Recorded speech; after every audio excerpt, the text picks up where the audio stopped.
No portion of this program. I know what we played in the old days, right there. What you? Of WQAM. Yeah, go ahead. Group Incorporated. The biggest names, the best talent. You're listening to Sports Radio 560 WQAM. Miami, Fort Lauderdale.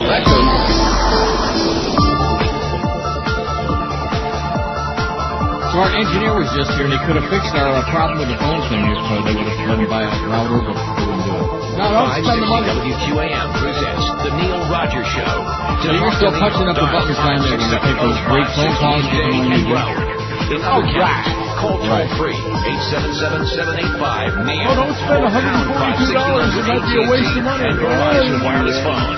The opinions expressed by Neil, his guests, or his callers do not represent those of WQAM management, staff, or sponsors. Now, The Neil Rogers Show on 560 WQAM. You get a lot of big sports with Neil Rogers on Sports Hole Radio, WQAM.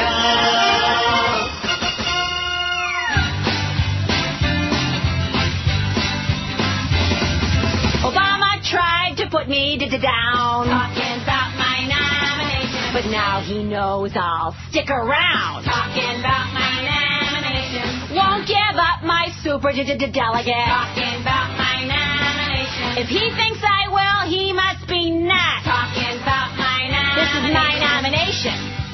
This is my nomination, baby. Barack wants me to fade away, talking about my nomination. What else do you think his pastor will say? Talking about my nomination. I'm not trying to cause a big altercation. Talking about my nomination. But I'll fight to the death for mine and a nomination. This is my nomination. This is my nomination, baby. Hey, nomination rhymes with litigation. Does the word shrill come to mind? Every time I hear that, shrill.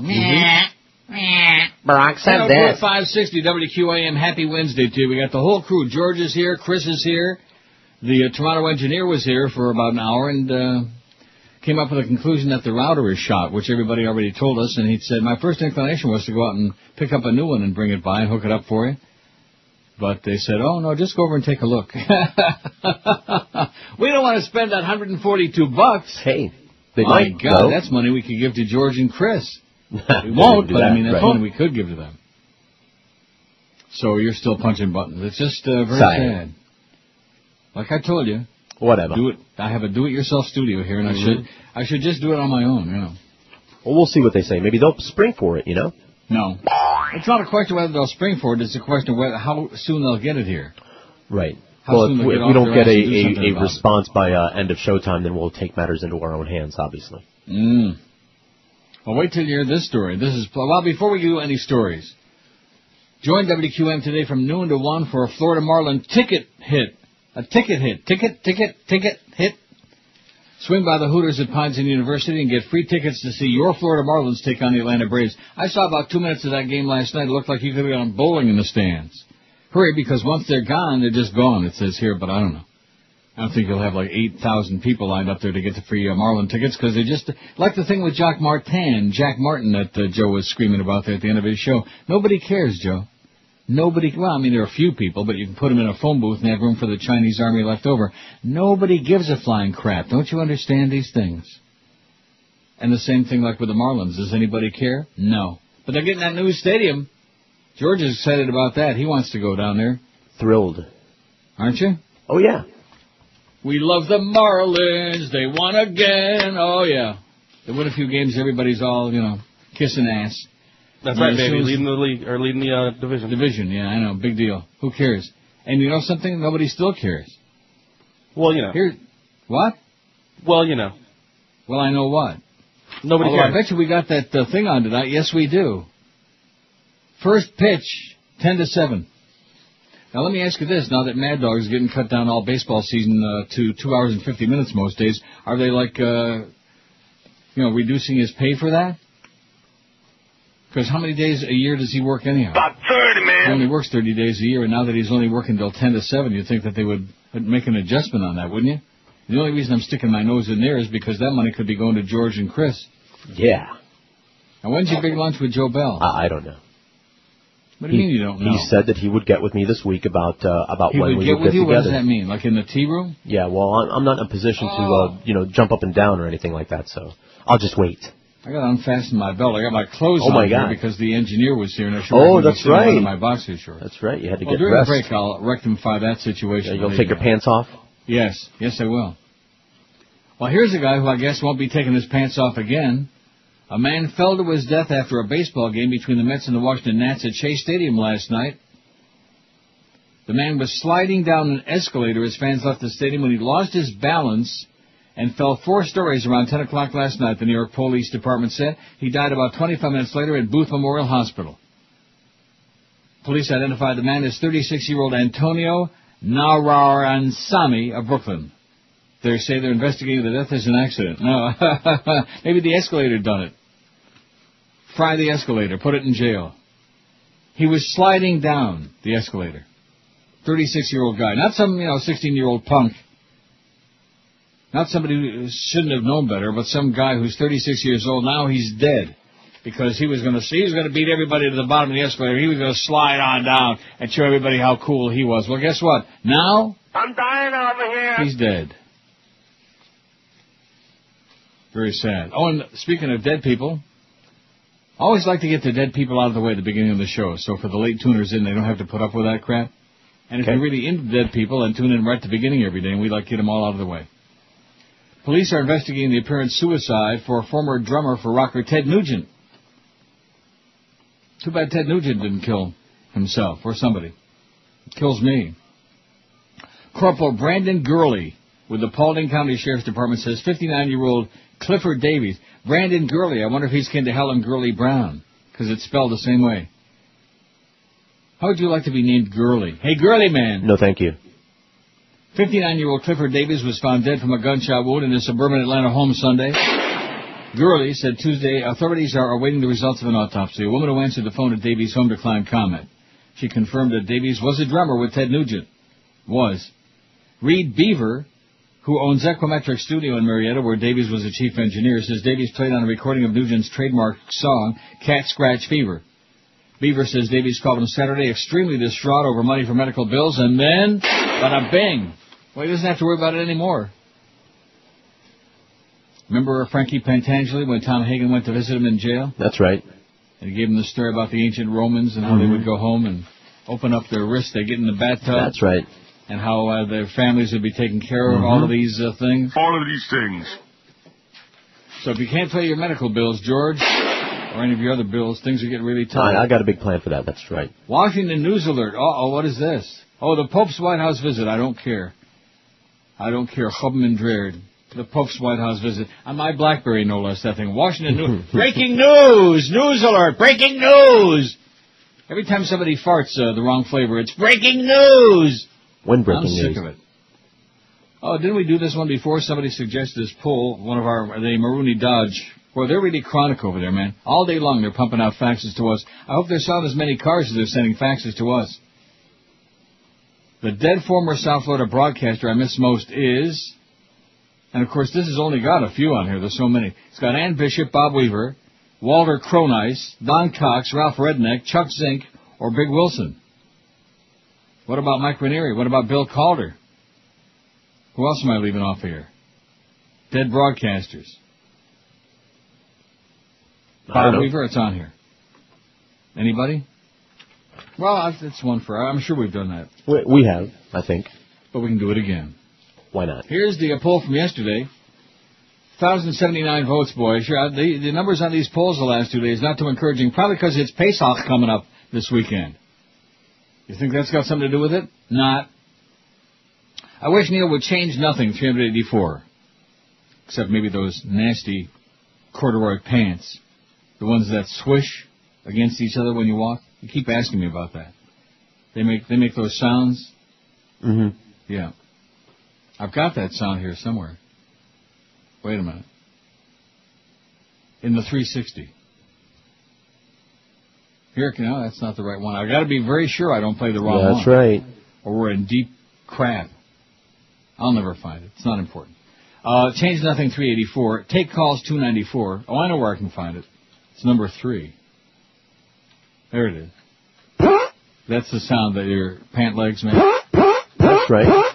Right? It's the corduroy rubbing together there. That's all it is. Mm-hmm. Oh, no, that's a fart sound. We know it, Neil. Yeah, right. If anybody ever heard a fart that sounded like that, boy, I'd pay money to hear that. Live. Of course, remember, none of those fart sounds are actual fart sounds. No, of course not. They're a comedy, but then again, oh, no, there's nothing funny about farting, especially if it's wet.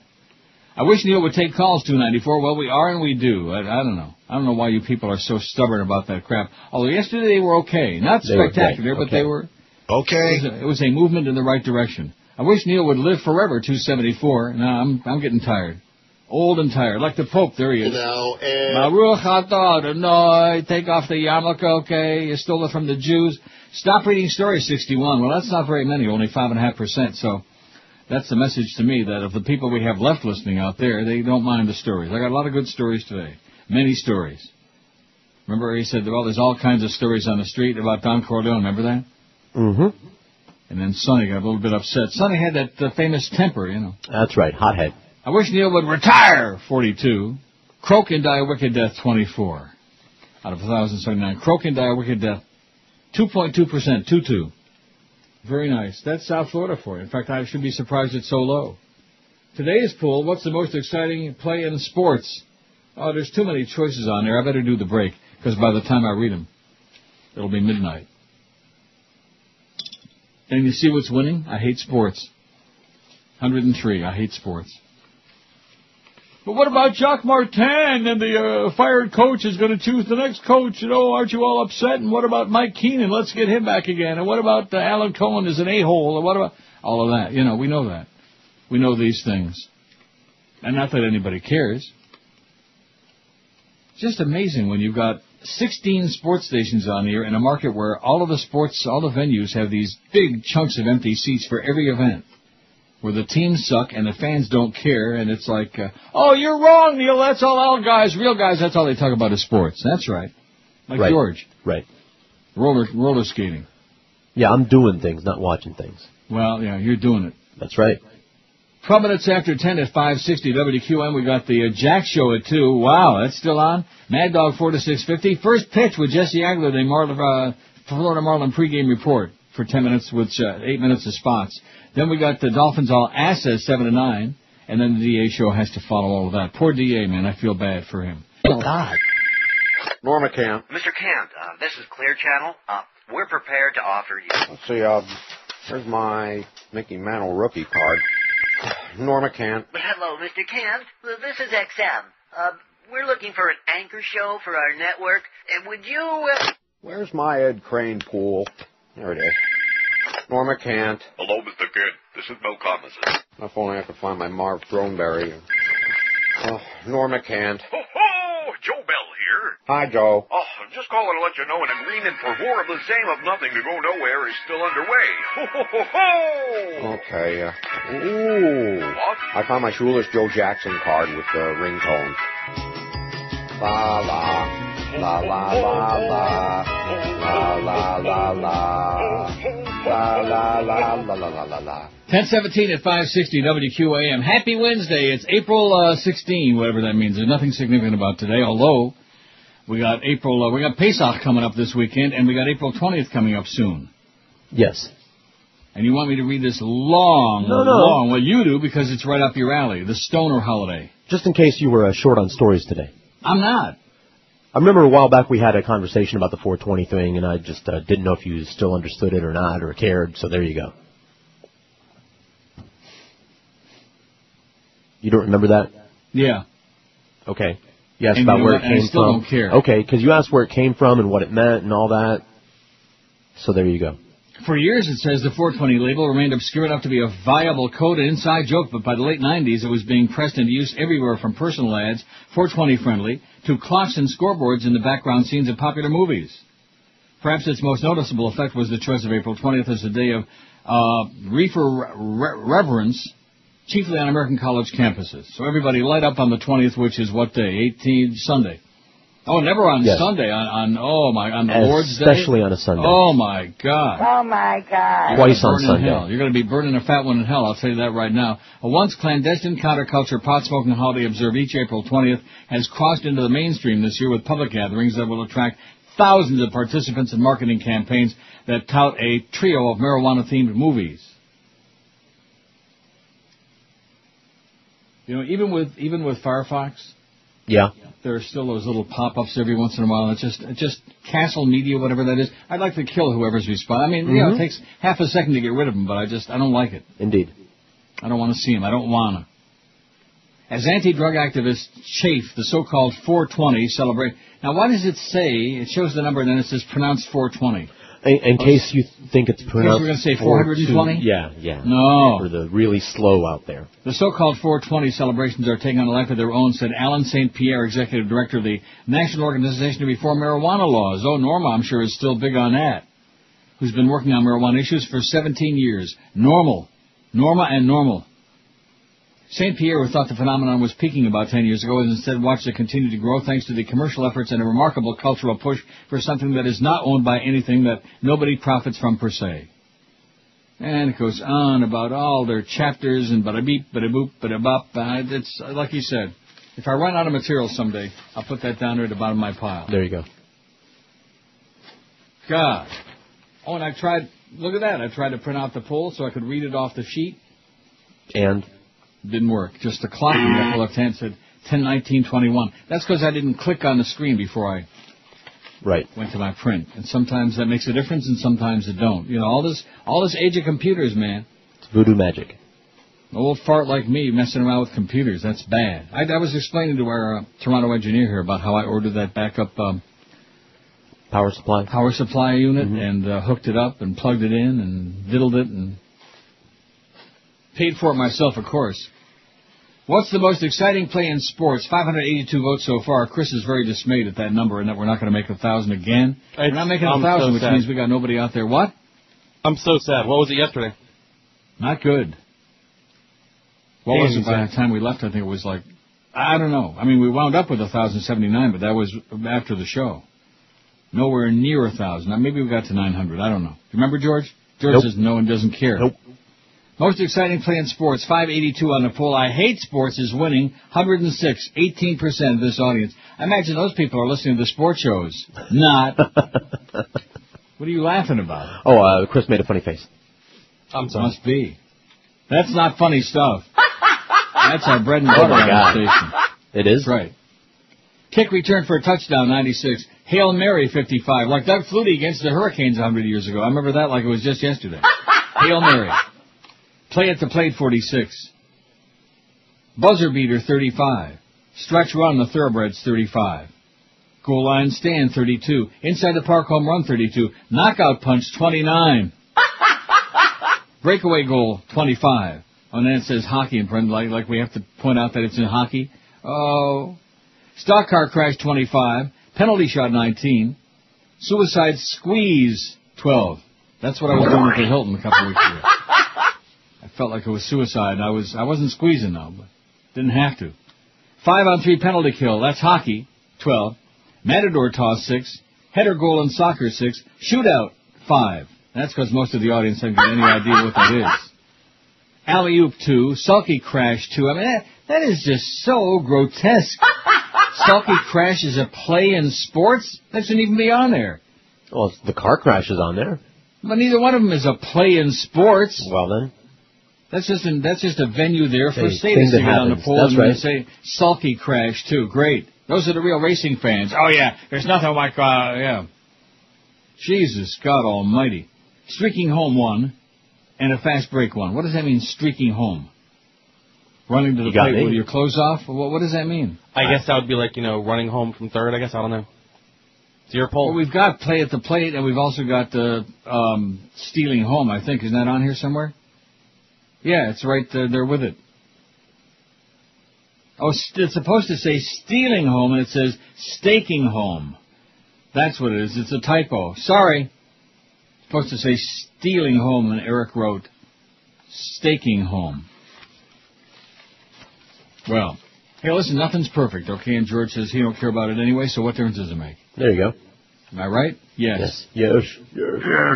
Just like this thing with the router here. I mean, why should we give this guy $140 to go out and buy us a new one, and it could already be sitting there, and I could be punching up all kinds of calls, have that monitor on now, and be doing like a regular show. Oh, no, just go over and take a look at it first. You know that Rogers, he makes stuff up. These are the same guys. While you were on vacation, they kept knocking us off the air, knocking me off. Yeah. Remember that, Chris? Yep. They were in there potsking around with something in the control room, and they lost me. That happens all the time. Yeah. This is our engineering staff. So I'm going to sit here breathlessly, holding my breath, waiting for that router to show up. I'm going to inhale now, and I'll speak again while it's time to exhale. I don't think you can hold it that long. I'll hold it. Nah, your seat. All depends on who it is. It'll if it was seep out. Stephen Strait, I'd hold it. I'd hold it until I croaked. Yeah? I'd hold it until he ran away. Till he got black and blue. I'm sure he'll get blue. Or black. Oh. Governor Charlie Crist, what was I telling you about the other day about crazy people with guns? And they took a poll, story we had yesterday about guns on college campuses. CNN had a poll on this morning. Nationwide poll, 56% said, yeah, there ought to be, students ought to be allowed to have guns on campuses. That's America for you. Crazy people. That would really deter any of those, like, Virginia Tech. That would never happen again. No, it probably happen every day. People get pissed off, maybe a little bit too stoned, drunk, whatever. Don't look at me like that! Governor Charlie Crist, meanwhile, signed a bill into law yesterday that will allow Florida residents to keep guns locked in their cars at work. Attaboy, Charlie, you fairy. Silly-ass queen. Gun owners, however, shouldn't start taking their weapons to work right away. The law doesn't take effect until July, and the business community is already planning to challenge the new legislation in court. A lawsuit on the issue could be filed as soon as next week. Under the new law, businesses can't prohibit employees or customers from keeping a legally owned gun locked inside their cars as long as the owner's got a permit to carry a concealed weapon, a concealed piece. Guns will still be off limits at some sites, schools, prisons, nuclear... Oh, why not? Every prisoner ought to have a gun. Everybody else can have one. Why not? Nuclear power plants, military facilities, and buildings that store explosives. Supporters of the law say people have constitutional rights under the Second Amendment to carry firearms and should be able to keep guns in their cars for protection. Oh, I think at all times, at least have one in your ass. Nobody will be looking for it there.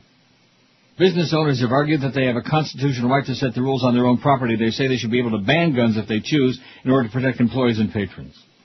The Florida Chamber of Commerce and the Florida Retail Federation have already hired an attorney to sue the state over a new law. Good. The grounds for the challenge will be based on the Constitution's Fifth Amendment, said Attorney Barry Richard, who plans to file the lawsuit in federal court on behalf of the two organizations as soon as next week. The amendment forbids the government from taking a person's private property without compensation. What does that mean? I don't know. Although the government would not actually be transferring title of the property from the owner, the law would be placing a new restriction on private property by forcing businesses to store unwanted guns, Richard said. What? Boy, you talk about convoluted reasoning. There will most likely be other aspects to the challenge, but Richard said he's still putting the case together. Marion Hammer. Hey, Hammer! A spokeswoman for the NRA said she doesn't believe the new law conflicts with the Constitution. It only upholds rights citizens already have. The NRA people are all crazy as a bedbug. Don't you F with our guns now, you old faggot. Don't you F with our guns. That's what America's all about, is guns, baby. Guns. Am I right? Yes. Guns and a lot of shooting and a lot of dead people. That's what it's all about.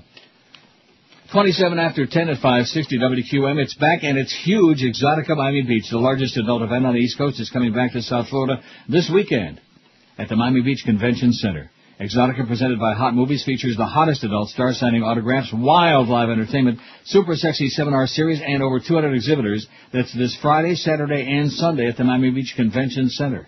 Don't miss exhibitors like Girls Gone Wild and the All-Female Pillow Fight League. Go VIP and get access to the Crazy Horse Saloon VIP Lounge and VIP autograph lines. Come meet stars like Jessie Jane, Tara Patrick, Stormy Daniels, and lots more. Maybe even, what's her name will be there? What's her name? I forgot. Tickets are available online at Exotica Miami Beach. Tempest Storm. Oh, her. Tickets are available online at exoticamiamibeach.com or on site at the Convention Center box or office. Exotica Miami Beach. Come get sexy. Sorry, no squares allowed, and they mean it. biggest names. The best talent. This is Neil Rogers. Sports Radio 560 QAM. The sports leader. Yank it, baby.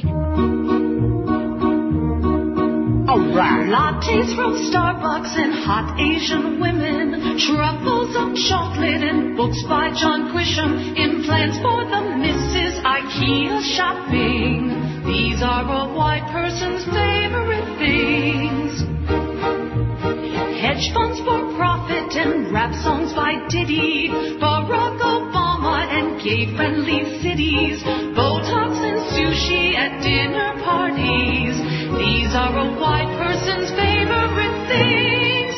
Farmers markets, doing yoga, riding mountain bikes. Remember when you see some folks who are white, these are the things they like. 10:33. Here's a caustic facts, and of course, how unusual is that? A caustic facts from somebody on sign, of course, and it says routers don't go bad. Now, Eric sent me a message, and he said that, after 7 years, they do funky things, and they do go bad. And Chris was telling me the other day, weren't you telling me that routers do go bad? Yeah, they do. And in my experience, I'm not a technical guy, but in my experience, I've had to replace routers several times in my life. Well, you guys don't know squat, according to this guy. Okay, admittedly. I don't. Routers don't go bad. Neil, routers just don't go bad unless they were abused or damaged.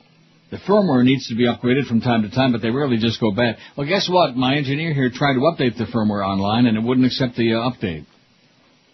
It didn't work, the upgrade. Maybe the router went bad. I mean, the routers don't go bad. Oh, I'm sorry. This guy says I'm using an 8-year-old router that works like the day I bought it. Well, goody gumdrop. Good for you, hot shot. Secondly, they don't cost $150 either unless you're getting a special router with special firewalls and extra protection built in. Don't take my word for it. Go to any website, bestbuy.com or tigerdirect.com, and check for yourself. And, of course, tigerdirect.com is where I found that one that Eric recommended that was $142. A D-Link or Linksys regular 4-port router is $50, and they now come wired and wireless all in one. So ask your so-called tech what he's going to do with the extra $100. First of all, our so-called tech wasn't going to buy the router. Mm-hmm. It's a scam, man. He's going to make $100 on that deal. That was one that I was going to buy online, schmuck. But again, this guy, this is what I'm getting lately from all these experts out there, telling me how to live my life, how to renegotiate my contract, like Charlie B., who sent me some of the most incredible swill the other day. Oh, and demand you can play the farts, hold him by the balls, Neil. You got him by the balls, right? I got him by the balls.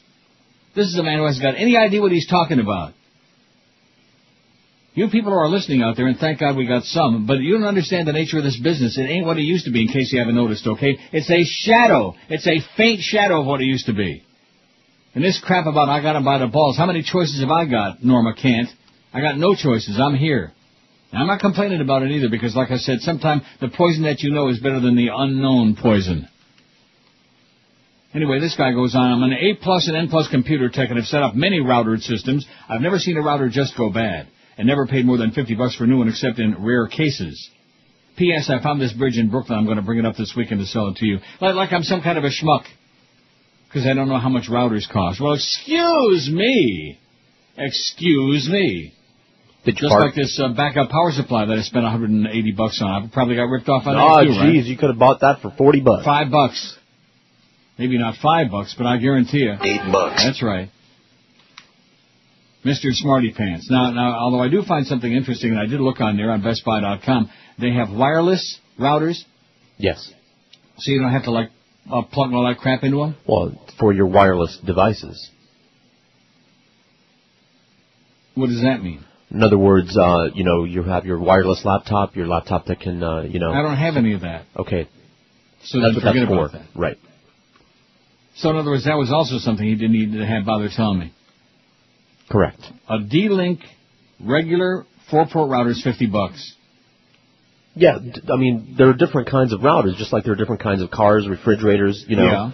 Some with lots of bells and whistles. The one that Eric recommends is $142. Now, who do you think knows more about my setup here, what I need and what I got and what I should get? Eric or this anonymous jackass? I don't know. Anonymous jackass?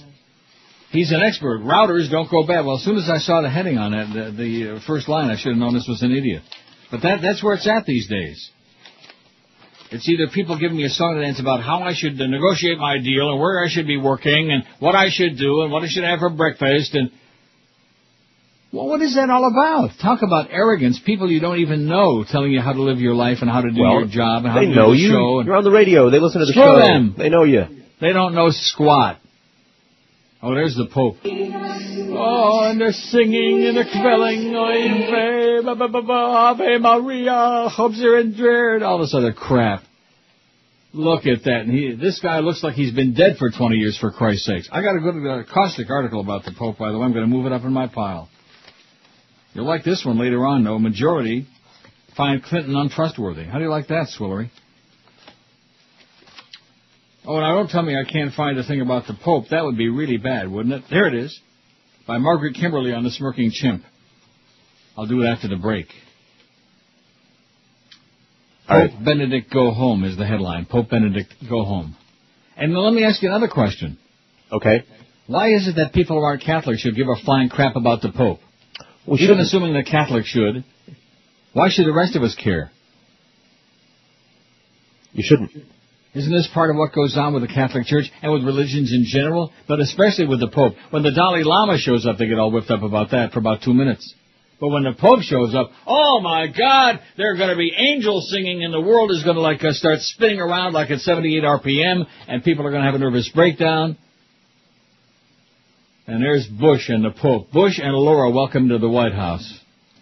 We welcome you with the ancient words commended by St. Augustine. Pax Fago. Pax Fago. You hear he's already picking on the faggots. Pax Fago. Well, he's got the right one. Probably that's what they're serving for lunch, Fago. Do they still make that? Fago? Soda pop. Have a soda pop. 640 votes on the poll. Most exciting play in sports and leading I hate sports 115. Now, did we correct that? The sulky crack. Stealing home. Attaboy, Eric. See, he's on top of it. And I bet you Eric sends me an email, maybe even during the break, about that fax I just read about routers don't go bad. Even my engineer that was here before he agreed with me that they do funky things and that they don't last all that long. All machines wear out. Yeah. And routers sooner than most, for whatever reason. I don't know why, because I don't know a damn thing about them. I don't pretend to know. I know how to hook them up, though. I know how to hook up the damn all the stuff in here. This is a do-it-yourself studio. When those Denon CD decks went bad, who ordered the new ones and hooked them up? I did. Am I right? When the power pack, the backup power was going out and starting to chirp and burp and fart, who ordered the new one and hooked it up and paid for it? I did. When the fax machines are going out, I don't want to start patting myself on the back too hard because then I'll puke all over the place. But it just, all these experts. Oh, I'll send you to Brooklyn Bridge, Neil. Yeah, for the $100 extra. Suppose I did pay $90. Eric says they're routers for $19, but they're crap.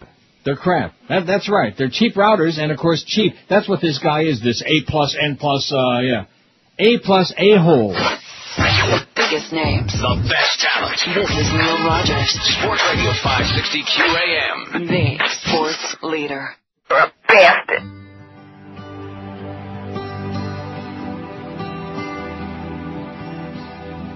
The temperature is 0. It is cold. It is so freaking cold. And I cringe every time the wind blows. In my pants, something is shrinking. I'm so cold I can't lip sync. That's because it's 0, baby. And I cannot feel my toes. There's a tingling in my fingers, and my private parts are froze. Oh, my nose is about to fall off. There's a cloud every time that I cough, and my hands are blue. They are turning numb. They might amputate my thumbs. All right. That's because it's 0, baby.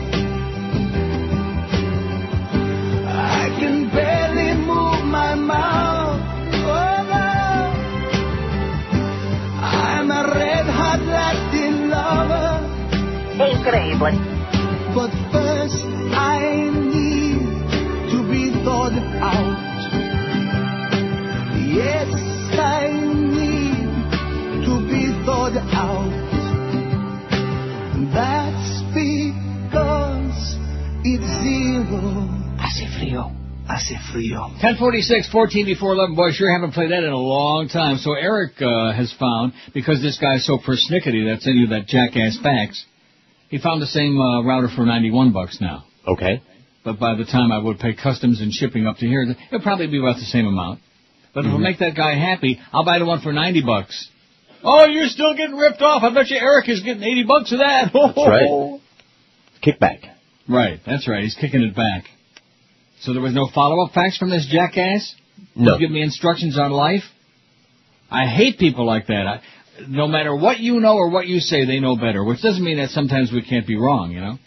All of us can be wrong sometime, George. Yeah. You know what I mean? Yeah. Like, Luca sleeps with the fishes. Like that. All the time. Margaret Kimberly on the Smirking Chimp says, Pope Benedict, go home, and I say amen. And to bring one steep... Bring the camp cars here and put everybody in the ovens and miserable old creep. Oh, he's talking about the Holy Father, yeah. Another guy in a dress. Margaret says, why would American media, politicians, and average citizens welcome a Hitler Youth member who personally worked to ensure Bush's re-election and who openly praised the genocide conducted against American Indians? If the man in question becomes Pope, it obviously doesn't matter what he says or does. Otherwise, sensible people suddenly act like illiterate medieval peasants and fight to kiss his ring. Benedict XVI will make his first visit to America as Pope this week. Since his elevation in 2005, Benedict has proven himself to be among the worst, most retrograde popes in modern times, worse even than his predecessor, John Paul II. John Paul's iconic Pope-mobile and international visits gave him the appearance of a warm and cuddly spiritual leader. Yet he was every inch a politician, and a right-wing one at that. John Paul personally and forcefully opposed the liberation theology movement that swept Latin America in the 70s and 80s. Cardinal Joseph Ratzinger, now Benedict XVI, was just like his boss.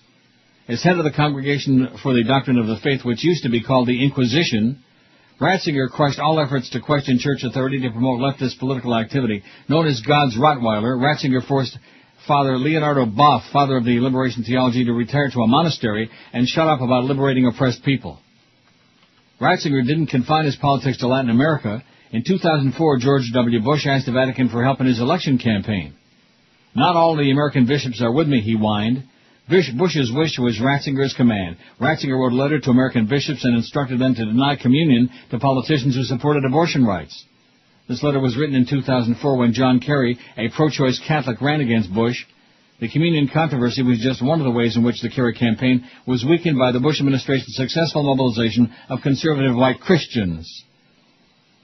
It is certain that no pundit or politician will bring up this disgraceful activity when Benedict visits Washington and New York. If a foreign religious leader can work to keep a favorite American president in power and never be reproached, then he's free to deliver words of hate.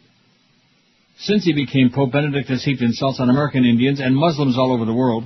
He said that Christianity was not imposed on Indians because they secretly longed for it.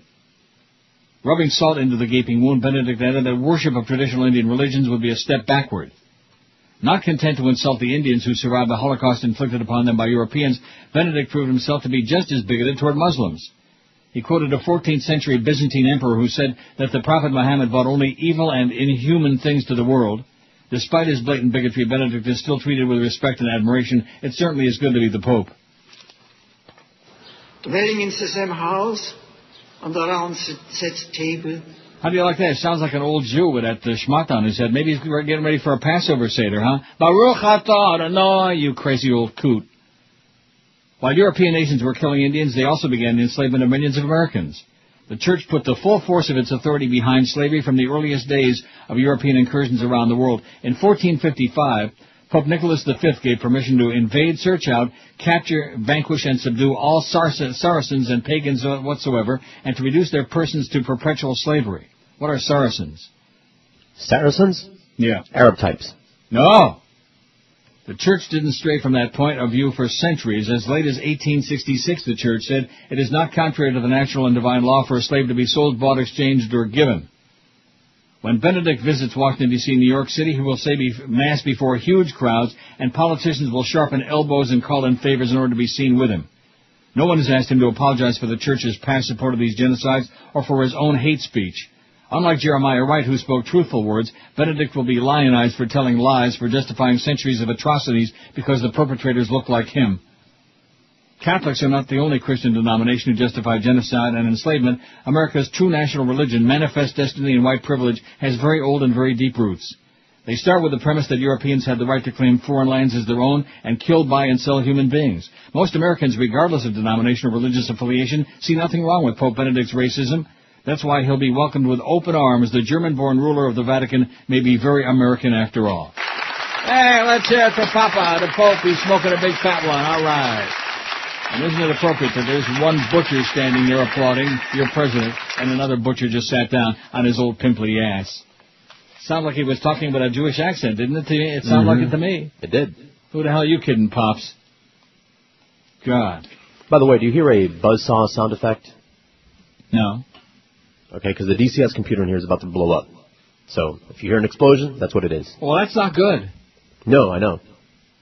What do you mean it's about to blow up? I emailed George Corso, like, it's the fan, I think, not being a technical guy, making some fan kind of noises. Like a buzzsaw kind of a sound effect. Pope there. Hey, right. That's the fan noise. So either the fan will quit and then it'll be quiet, or the computer will blow up.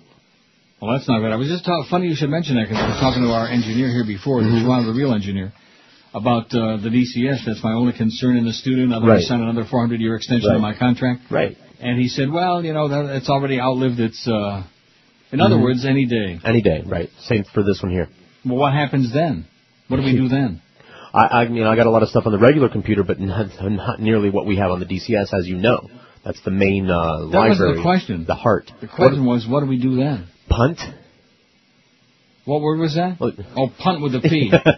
Now, you have You're calling me names again. I presume, and based on nothing, that your DCS is actually two computers. You have a primary and then one that backs it up. I'm just presuming that. What do you mean by that? Up there in your studio, you have a DCS computer, and then another that backs it up. I don't think so. Ah, well, then maybe we should talk to someone about. There's that big one sitting on the floor there. Maybe That's we the same should as the one you got. Talk to someone about having a backup system for your DCS, because once it's gone, it's gone. Yeah. If your hard drive should become and they don't corrupted, make them anymore. Right. No, but the problem is the hard drive. If your hard drive becomes corrupted, that's it for that library there. We'll have to ship you one of these hard drives. So hard. Now, don't you have an extra one there somewhere? Yes. In other words, we have room, right, where Fat Chris is We're backed up. I mean, they all get used, but we have a backup system here, like you should have up there. I don't think so. I should start making a list. No, now listen, don't start doing that, because now that's money that's going to come off that big increase you're looking for. Okay, like I said, everything's fine. Everything is great. There's no explosion, imminent explosion going on in here. Heinrich Busch. Shoot goes goose stepping on. Oh my God! What kind of crap? This is your government at work. This guy isn't a leader. World leader. He's the leader of the Vatican, for crying out loud. It's a religious bunch of crap. But oh no, everything has to come to a screeching halt because the Pope is here, and there are going to be millions of young people out there. Oh, Papa, Papa, because they've been brainwashed from the time they were old enough to say to make gurgling sounds. Look at this. I'm not watching. I changed it a long time ago. I beg your pardon? I couldn't watch it. I changed it a long time ago. Greeted with a 21-gun salute. Yeah. Oh, I got a line for that, but I'm not going to say it. No, move along. Oops. Yeah. 670 votes on the poll. Chris, what are you thinking? We got an outside shot at 1,000 during the show. We sure as hell better get one. Because the last couple of days, you would have thought, although we did have a spectacular bunch of activity on our website yesterday. That's because of that story by a very jackass. Tom Jicker wrote that blog on there, but for some reason they never bothered to call me back and didn't write a regular story in the regular newspaper, and nobody reads the blogs. I just thought I'd mention that. Plus he had some misinformation in there anyway. Hey, Tommy, get with it. 10:56 at 560 WQAM. Are you tossing and turning, waking up too soon? If your neck or back hurts every morning, 9 out of 10 times it's your mattress. That's why at 1-800-Mattress they spend time with you on the phone, asking important questions to figure out the type and firmness of the mattress you need. Call 1-800-Mattress right now and get yourself huge savings in all our popular brands: Sealy and Serta, Simmons and Spring Air, Tempur-Pedic and Stearns and Foster. Great quality, great low prices, and service like you won't find anyplace else in the universe. Call today, get your mattress delivered within just hours, all with their famous no-risk, send-it-back 30-day comfort trial. They'll even take your old mattress away and toss it. With 1-800-Mattress, save up to $300 right off the bat, get a free frame and delivery on all orders, and get deep discounts on discontinued models, too. And 1-800-Mattress gives you financing with no interest for 48 months. I've been using them for years, and all the smart people at QM are doing the same, even some of the dumb ones. Get a good night's sleep tonight and for years to come. Call the original Dial Mattress at 1-800-Mattress or go to their website, mattress.com. That's 1-800-MATTRES. Leave off the last S because it stands for sensational savings and spokesman and sweep. The biggest names. The best talent. This is Neil Rogers. Sports Radio 560 QAM. The sports leader. This is the Neil Rogers Show. This is your brain. Any questions? If you're one of the millions of people who've been praying to hear the Pope singing on his own CD, your prayers have been answered. Now, through a special arrangement with the Vatican, His Holiness is back, and he's singing better than ever on The Pope Sings. Please allow me to introduce myself. My name is Pope John Paul. Yes, it's Pope John Paul II, singing songs that will lift you up and make you get down. Please turn around and starting. Play that organ music, choir boy. Play that organ music right. Play that organ music, choir boy. Lay down and boogie and play that organ music till I die. Which might be so. The Pope Sings gives you the chance to hear the many sides of the owner of the Pope-mobile. Owner of a Pope-mobile, much better than the owner of a stupid hat. He's the pontiff, and on this CD, he's the boss. You should be playing bingo. You should all go be gambling, get at church, play high stakes if you want to. You're helping the poor if you lose your shirt, so come out and play bingo. Beep, beep, beep, beep, beep, bingo. Be 18, please. Oh, 69. I 22. Wait a minute, Chief. The Pope Sings is available now at a special introductory price. Get it and save yourself $5. It's 11:02. Speaking of that, so I can't order that one for $90 with a $20 rebate because they won't ship to Canada. Poor Eric, he's trying. I think I could probably go to like a Future Shop or Best Buy or one of those ones. Just walk in the door and buy me a cheap router, right? Right. Not real cheap, but a good one. Medium cheap. Yeah, and that's right, medium cheap, kind of like QAM. Real cheap, medium. That's what we are. We're a real cheap medium. They ain't hard to find. I beg your pardon? Routers, they're not hard to find. Probably get one at a gas station. Probably right out of the Chinese market. The convenience store. $6.80 on the pool. We need to get to 800 by noon or you're not going to make your 1,000. I'm telling you that right now. So they better put on some heavy duty pressure on that pool. It's not a good pool. Yeah, there's Chris giving you the big push. We got a pool for tomorrow. Oh, it's an old one. We are doing it again. That's all right. And the Pope, they got a special room there in the West Wing with all the young altar boys, really young and really fun. I don't want to say hung. All set up for the Pope. Just like Cardinal Spellman in New York. They used to have a limousine that would bring the boys to the back of the rectory. Are you aware of that? You've mentioned that before. His first name was Francis Cardinal Spellman. Would you show me a guy named Francis other than maybe Francis O'Hare, and I'll show you... Presidential contender Barack Obama has wiped out his Democratic rival Hillary Clinton's yawning lead in Indiana and trails by just 5 points in Pennsylvania, according to a new poll yesterday. Ahead of the Crunch, Pennsylvania primary next Tuesday, the LA Times Bloomberg poll suggested that Obama has not suffered overly from his description of working-class voters as bitter, as if. The poll gave the former First Lady a lead of over Obama, 46-41 in Pennsylvania, down from double-digit margins in earlier polls, and also had her losing in both Indiana and North Carolina, which both vote on May 6th. Stick a fork in her, she's done. Well done. She don't want to get the message, but she's done. Finito. Unless, of course, like I said yesterday, they come up with some way to make sure that he don't get in. Nothing would surprise me, even that. You know what I mean? Yep. Analysts say Clinton needs a thumping victory in Pennsylvania next week to persuade Democratic luminaries known as superdelegates. What was that? Thumping. To persuade Democratic luminaries known as superdelegates that Obama, who leads an overall delegate count, is unelectable against John McCain. Like Pennsylvania, Indiana's a Rust Belt state, full of the kind of blue-collar voters that have formed the bedrock of Swillery support.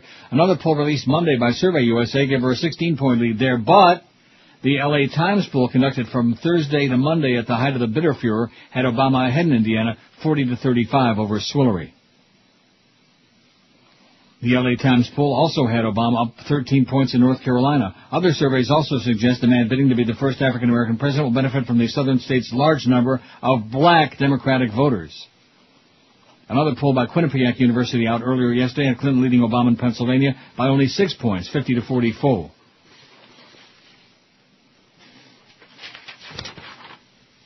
Oh, I thought maybe this was going to be a follow-up fax from the self-appointed Maven, the expert who wants to sell me to Brooklyn Bridge, the router expert. Yeah, what's your claim to fame? Oh, I'm a router expert. It's like, I played golf all my life. I'm a great golfer. I'm a router expert. Ron says, still enjoying your show. Glad to have you around for 5 more. Did you happen to look at the Sentinel Jicka blog? Yeah, I read it on the air yesterday.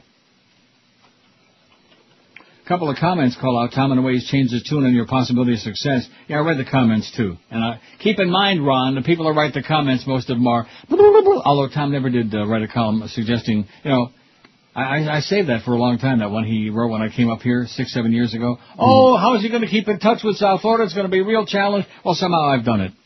Just like during the hurricane, during Katrina, man. We had great coverage on that from here, because I wasn't losing the power, and I had the internets, and I had the CNN, and I had everything.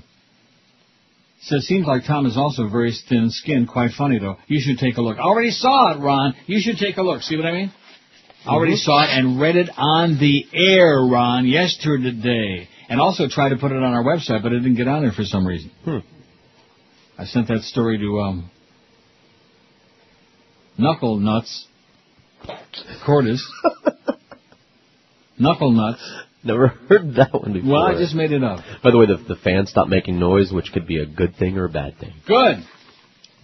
And is it still working? Try the DCS. No, Fire it up. It's still working. Well, you want to hear a sound effect? Oh, look at this. Here's another great pull. Yeah. I knew you'd like that one. Woo! Whoa. It still works. God. The point is, Charlie B would be so impressed by this. What is the best sub or sandwich of all time? Oh! And it's got Reuben, Rachel, Cuban, Philly cheesesteak, Hero, Italian, and it goes on. Give me a break. Sandwiches and sandwiches. What's your favorite kind of bread? You like rye bread, pumpernickel, white bread, Wonder bread that'll make your body croak 80 different ways, or however many that is? My God. Oh, and speaking of that, I got a story about vitamins might kill you. Really? Yeah. Ooh, I take one every day. Every day. I may have to quit. Uh-oh. Taking antioxidants like vitamins A and E, which I do every day, to prolong life may actually have the opposite effect, new research has found. How do you like that? I quit taking those vitamins cold, just like Oprah. She'd never touch another piece of meat. I sure am not going to say that. Yeah, well, A review of 67 studies involving more than 230,000 people found no convincing evidence that the vitamins prolonged life. Even more, beta-carotene, vitamin A, and vitamin E seem to increase mortality, according to the researchers. I'm dying over here. That's correct. However, other health specialists said the research was flawed and supplements were safe to take. The review, published by the Cochrane Collaboration, involved trials on beta-carotene, vitamin A, vitamin C, vitamin E, and selenium, which I also take. The experts said the studies involved different doses of each antioxidant. A total of 232,000 people were involved. 47 trials included 180,000 plus people. Why do they keep throwing in numbers and had a low risk of bias? In these trials with a low risk of bias, the antioxidant supplements significantly increased mortality, the report's authors wrote. When the different antioxidants were assessed separately in low risk of bias trials included and selenium excluded, vitamin A was linked to a 16% increased risk of dying, beta-carotene to a 7% increase, and vitamin E to a 4% increased risk. However, there was no significant detrimental effect caused by vitamin C. So those of you who are taking your vitamins every day, I don't know. See, you never know what to believe. Right. Just like Linus Pauling and all that crap. Well, if you take enough vitamin C to make you have wild diarrhea, it's going to be real good for you, you know. That does make your pee fluorescent. Does it really? Yeah. I hadn't noticed. Fluorescent green, then. Glows in the dark. I take vitamin E what's E or C? It's C, but if you gotta take a lot of it, man, it'll make it neon. Neon green. Yep. P and neon? Yeah. We found no evidence to support antioxidant supplements for primary or secondary prevention, they added. Beta-carotene, vitamin A, and E, given singly or combined with other antioxidant supplements, significantly increase mortality. Well, there was no evidence C increased longevity, though. Selenium tends to reduce mortality, but only when high-bias risk trials were considered. Accordingly, we need more research on vitamin C and selenium. Tended to reduce mortality. See, in other words, it might be good for you. I take it every day. Goran, however you say it, Belakovic, a visiting researcher who carried out the new review at Copenhagen University in Denmark, told the Press Association, we could find no evidence to support taking antioxidant supplements to reduce the risk of dying earlier in healthy people or patients with various diseases. The findings of our review show that, if anything, people in trial groups given the antioxidants beta-carotene, vitamin A, and vitamin E showed increased rates of mortality.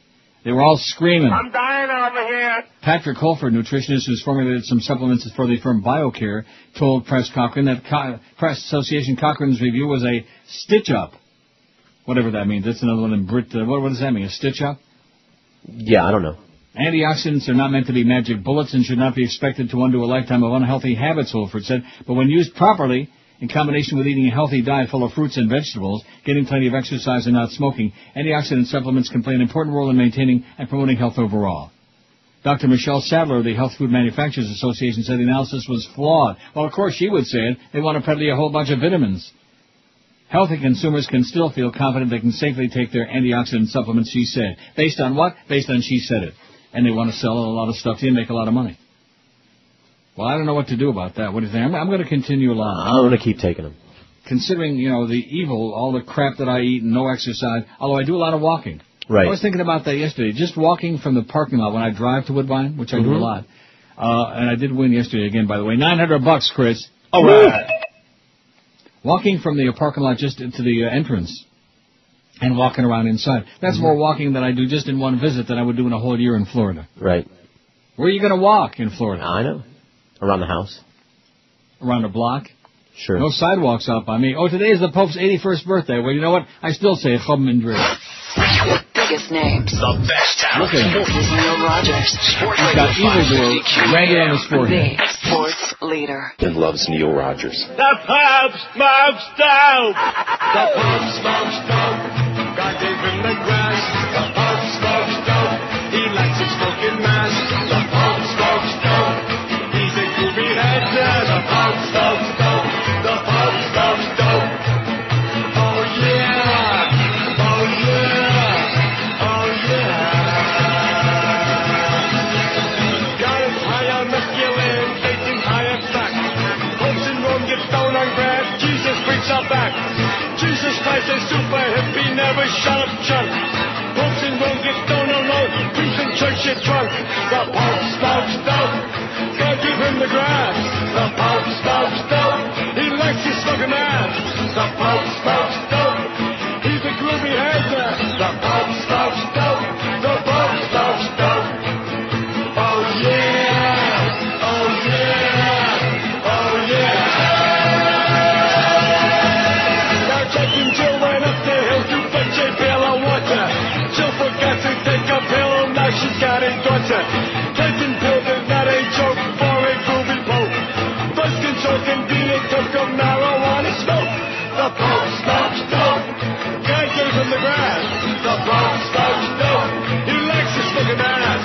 The Pope smokes dope. He's a groovy head there. The Pope smokes dope.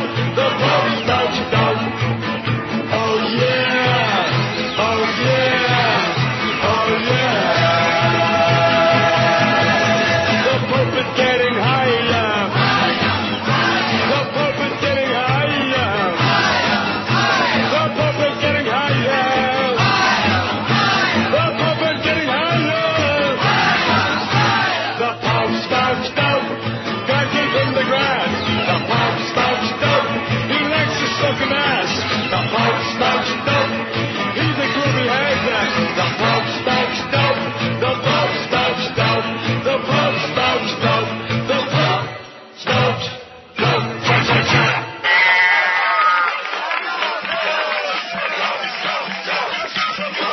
baby. The Dow's up 176 points. We are in the pink. We're in the green. We're doing it. You believe it? No. Hey, join QM today from noon to 1 for a Marlin ticket hit. A ticket hit. Ticket. Maybe that's what these guys ought to do. Instead of sitting around on their ass all day, go across the street and make a ticket hit. Although Joe Feinberg ain't there anymore. Stop by the Hooters location at Pines and University and get free tickets to see your Florida Marlins take on the Braves, although it doesn't say what day. I know they're playing in this series. Is that for tonight? I guess so, because they're playing today and tomorrow. Today and tomorrow, or who knows? I don't know, because it doesn't say so. Hurry, because once they're gone, they're just gone. And I'm sure there'll be people lined up for blocks, for miles, from here to Uranus for those free Marlin tickets, because they're free. That's from noon to 1. Look for the, what's going to be there? I give up. The QM van? The Hummer? The Humper? Well, one of my MySpace people, Rick, confuses me even more. He says, P.S. I hope I didn't confuse you with all the technical talk. Well, of course you did, Rick, because I'm an idiot. It says you can have a wireless router and get rid of all the cables running around. I did it in my house. George was half right. They're used for wireless devices, but you can hook up your computers as well. All you will need is a wireless card installed in each of your desktop computers you want to hook up. Well, there's only 2. Well, duh. Yeah. If you put a wireless card in your computer, then it becomes a wireless device. Where do you stick it? If you put a wireless card up your butt, then you become a wireless device. Oh, seriously, where do you stick it? In the back. Your desktop has all these module slots in it, you know. Yeah. You'd have to open up the computer and install it. Yes, with it. Just remember to password protect your wireless router so nobody else can hook up by using your internet connection. And by the way, it says that price is a lot for a router, $142. Well, I can get it for $70-something now, but they won't ship it here because there's a $20 rebate. And it's going to be the Hummer, and there will be tickets for both games. It's the QM Humper is out there, and tickets for tonight and tomorrow. To see the Marlins. They won again. Oh, yeah, everybody's all whipped up about the Marlins because somebody's hoping we got a halfway decent team, even though they know we won't. Because what they're doing is slash and burn all the time. Slash and burn. Cut the payroll. $21 million payroll. Doesn't Payrod make more than that all by himself? Yes. Yeah, he's making like 25. When one player on another team is making more money than your whole payroll, that's probably not a good sign. That's like comparing my current salary with the salaries of all the people across the street put together. Isn't that a good analogy? I think so. All right. Times 2. Well, of course, now I'm talking about now. Oh. Now, next year, different story. When I'm making $40 a year. And George is getting the big bucks, though, next year. He's going to have a sit-down with Jolly Joe. And they're going to, hammer out the fugal. Yeah, there's going to be a lot of hammering. Mostly on my head. That was funny. Yeah, hysterical. So go get your Marlin tickets, okay? Who's over there, Flea? I guess not, because he just told us. Who? Flea just told us that the specifics, so I guess it's someone else. Well, these people want to know who they're going to meet and greet when they go over there to could Hooters. Could be Rolly. Could be Juan. Rolly and Juan. Or Jaime Schlenkel. Right. Jaime, Moishi Popik. Oh, there's the Pope and the President. I wonder what kind of clandestine plans they're making, huh? To face and having candid conversation. Much more. Candid conversation. Somebody needs to smash her in the head with a 2x4. What kind of crap is that? All these suck-ups in the media. Oh, they're having a candid conversation. About what? About child molesters? About butchers who start wars and invade other countries? About what? Butchers of a feather stroll together. Having a candid conversation. All these bubble-headed bitches there on CNN and MSNBC ought to line them all up. When in doubt, take them out. Except that cute one on. Now, is that her? No. Looks a little like her. Is that her? She's on location in Blacksburg. Some really compassionate leaders. Is that the blonde chick that's usually the anchor? You're going to make me change it now? Well, you know the one I'm talking about. She's cute as hell, if that's her. It'll be Drew. What? Drew. Drew what? Will be the friendly neighborhood handout guy.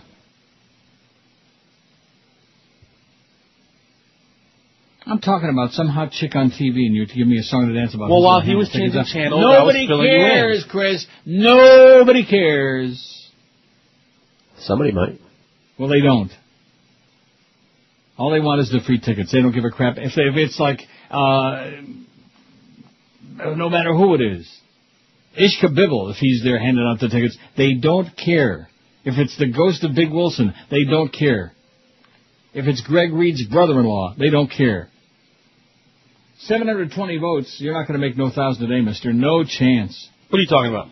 I'm talking honest. What's the most exciting play in sports? I hate sports, 124. Hate it. Don't just dislike it. I hate it. That's what George voted. I did not. You voted for one of these?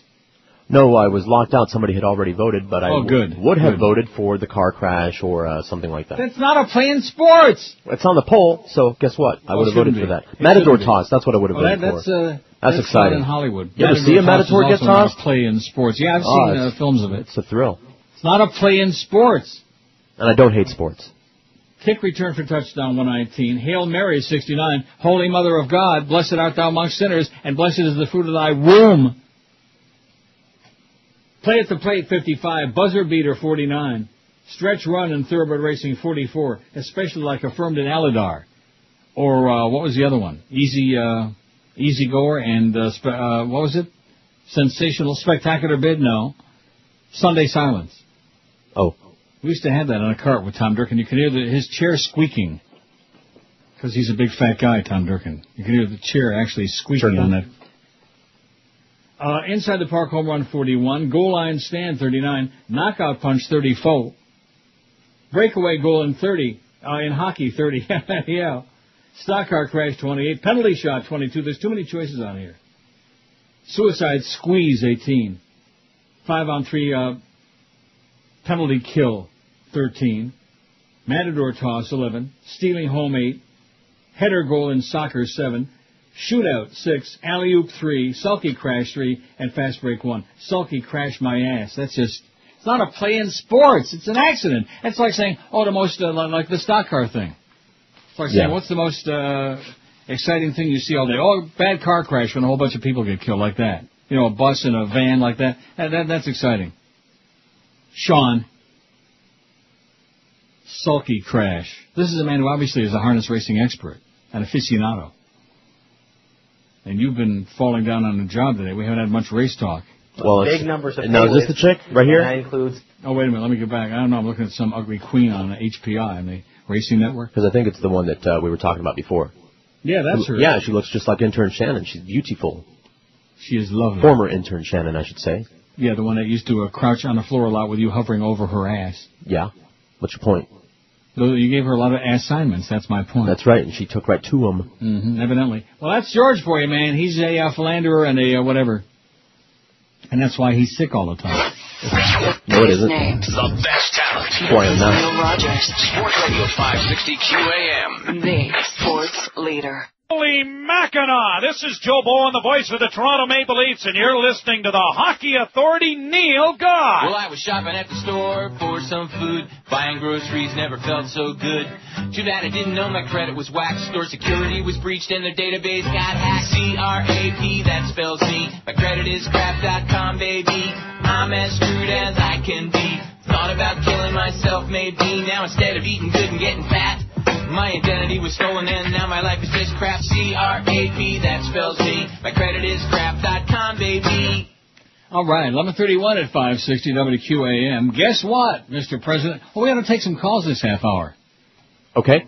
5670560, pound 560 on the Verizon Singular Wireless line. George is going to have to punch him up there because my router is dead here, and I don't have my other computer working that handles the internet for the phone. Right. So as a result, George will punch him up, but he can handle it. That's right. We would have the thing here if Corso or whoever got in touch with our Toronto engineer would have said, go ahead and pick one up and put it in a new router. Because that's what he said the first thing that came to his mind was. And why would that be the first thing that came to his mind if routers don't go bad, according to that jackass that's in that stupid fax? The really, really stupid, idiotic fax. The dollar sank to an all-time low against the euro today, with U.S. inflation coming in 3 times as high as expected in March, on top of escalating food and energy prices. Well, if inflation is bad, how come the market is up? Can you answer that question? I give up. Look at that. The S&P is up 19. The Dow's up 184. Woo! And oil is up over $113 a barrel again. Inflation also rose overseas, and the euro reached 159.66, almost $1.60. After the EU statistical agency Eurostat said that annual inflation rose on higher prices for transport, fuel, heating, dairy products, and bread. It was the quickest increase in 16 years. The euro surpassed its previous record of 159.12, said April 10. The euro rose because inflation overseas will likely muffle calls for the European Central Bank to lower its interest rate from 4%. The bank's primary mission is to combat inflation. Well, thank you, Mr. President. And the British pound, which slipped Tuesday in a series of Dow economic reports, climbed back to $1.9762. Almost $2, almost double. Wow. Thanks for that great American dollar, Mr. President. Those low gas prices and that low price of oil that's destroying the economy all around the world. Thank you, and your Saudi buddies. See, he hangs out with all the crooks, all the criminals. The Pope, the Saudis, all of these criminal bastards. But the Holy Father is here, Neil. You don't understand. It means so much. Yeah, why's that? Why does it mean anything? I don't know. The fact that he's here, we ought to put him on trial for, crimes against humanity, things like that. Can you imagine all the people, all the unwanted babies that are crawling around, the unfed, unwanted babies? Right. And all the people with AIDS and other diseases because the Vatican condemns condoms. They condemn condoms. They're rich, and they take money from poor people. What else do you need to know? Besides the whole... Well, it's a damn good thing they are rich, because then they can pay off all those people. They used to be rich until they had to pay off hundreds of millions and maybe a couple of $1 billion to settle all those lawsuits against those people that were been abused by the church. There's one thing I've been trying to tell you people for years, it's... There's no fact in the church. Right. Make no mistake about it. You're not going to get your 1,000 even close today. Boy, we are slipping bad. We'll do it. 747. Great plane to fly, but not a really high total on the pull at 11:34 in the morning. If it was 847, I'd say no problem, no sweat. But 747, no chance. No effing chance. We'll see what we have in there. Yeah. Just a lump. You just sit there in that chair and say idiotic, inane things. That's what you do. Well, you at least agree that the routers go bad. Yes. You were the guy that told me that. Correct. And Eric doesn't understand that first when he said, I'd be more than happy to pay $142 to Tiger.ca, whatever. They won't ship it to somebody whose billing address is in the USA. Your billing address has to... I don't have no billing address here. I got a home address, but I got no billing address. Huh, what? No, I'm just acknowledging that. So I should go out and just buy one, right? That would be the quickest, easiest way to do it, right? Production. Go to your nearest Best Buy or whatever, even Radio Schlock has them. Radio Schlock? Do they have those in Canada? Yeah. All right, well then. They got a router? Yeah, there's a Radio Shack in the Eaton Center, as a matter of fact. Maybe I'll go stop by there and do a little eating. Sure. At the Eaton Center. Maybe I'll go to Bastard Robbins. Yeah, just change your route a little bit. And get a 3-scoop hot fudge sundae with Rocky Road. Oh, God. You sure you don't hear that? No, I don't. It's as quiet as a church mouse. I hear nothing. The line is as clean and silent. Why, is it starting up again? Buzzsaw sound effect. What do you mean starting up again? It's just getting louder and louder. I thought you told me, didn't he tell me a few minutes ago that it was quiet? Well, yeah, it did go. It died, but then it came back. Oh. Listen to that. Can't hear it. Cordes came in here. He heard it from the other room. All right, here's what you do. Turn it off and then turn it back on again. I did. All the files are going to have to reboot. But I already did that. Done it. You already did that? Yeah. Came back louder than ever. After a little rest, it came back real loud. Really? It's going to blow up. But you got a backup one there. Right, no, we're not going to lose the files. I'm just going to lose the ability to play things, until they replace it. What do you mean until they replace it? This computer unit. Until they swap it out with the other one is what you mean. Until they get a computer that works in here. Assuming the computer blows up. But they don't make those anymore. No. The DCS is software. You can make it work with a computer. You can? Yeah. Are you sure? Pretty sure. But if you lose the hard drive, you lose all the information on there, all the files. The files are backed up on 2 other hard drives here in the studios. Oh, well, thank God. Look, we got enough problems just with something as simple as a little freaking router. Have you got any calls on there or what? Yeah, got some. Punch one up. QAM, hello. Okay, good. QAM, hello. Hello. Yes, sir. Good morning, sir. Will Good morning. Steger from the Salvation Army Homeless Shelter in Fort Lauderdale, Florida. I have a question regarding former employment for a possible future resident, Hank Goldberg. Sir? Yeah. Oh, I thought he was done, so I thought about it. Yeah, he thought he was very funny, obviously. See, the thing with Hank is at least he had the ESPN backup, which I'm sure he probably makes more for them than he was with us or whatever. But he's okay. And he can do some ESPN radio and other stuff. With me, this is it. And I started to say the other day, and I should have finished the story, but I kept interrupting myself. This whole thing was handled so badly, as you recall those really ugly days back in December and early January, when I was on the air ripping them an ass every day, and it was because I was under the impression that they basically didn't want to renew. They didn't want me to stick around, like the Humper. They wanted him out. So they kept making more and more insulting offers until he finally said, screw you and goodbye, like that, because he's got something to fall back on, so to speak. Now, if, what's his name, Stephen Strait were here, maybe I'd have something to fall back around. on?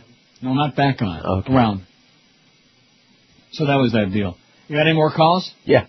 See, this is awkward without having the router here, so I can't look on the thing and see it for myself. But that's the way it goes, because our outfit is real cheap, and let's avoid that if we possibly can. We don't want to spend and if they are cheap, like $70 or $80, what kind of money is that? Like I wouldn't pay for it myself?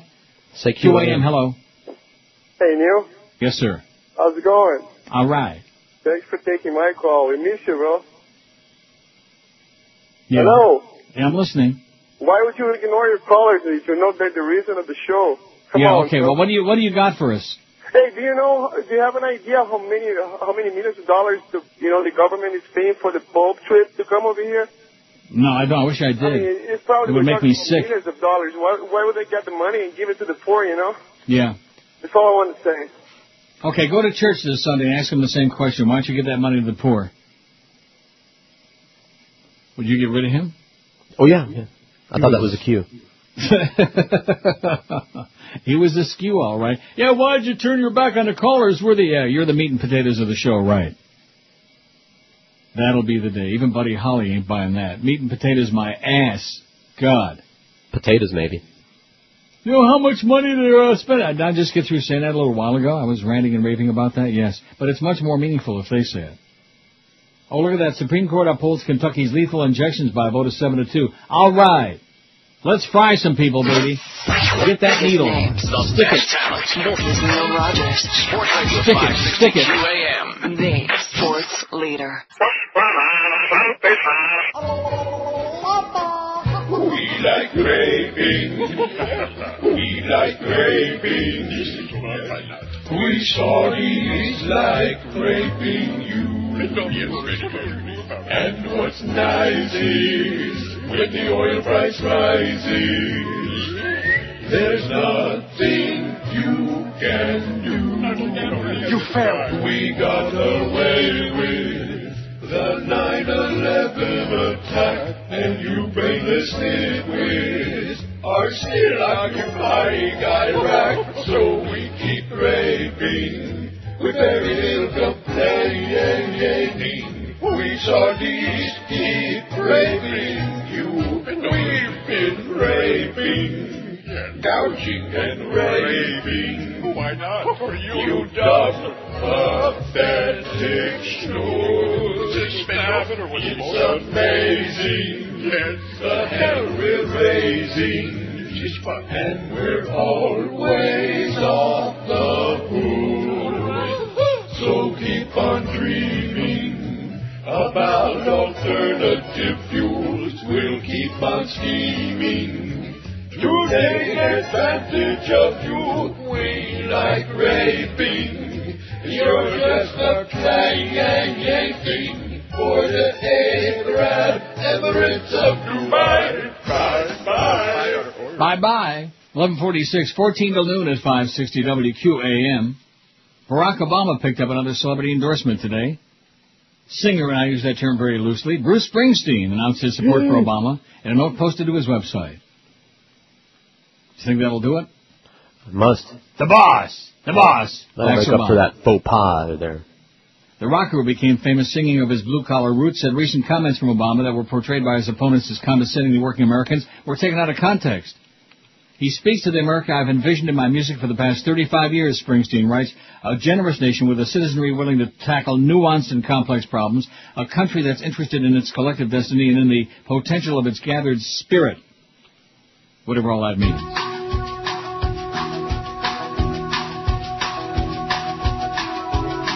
Springsteen apparently is joined in supporting Obama by Stephen Van Zandt, who plays guitar in the E Street Band.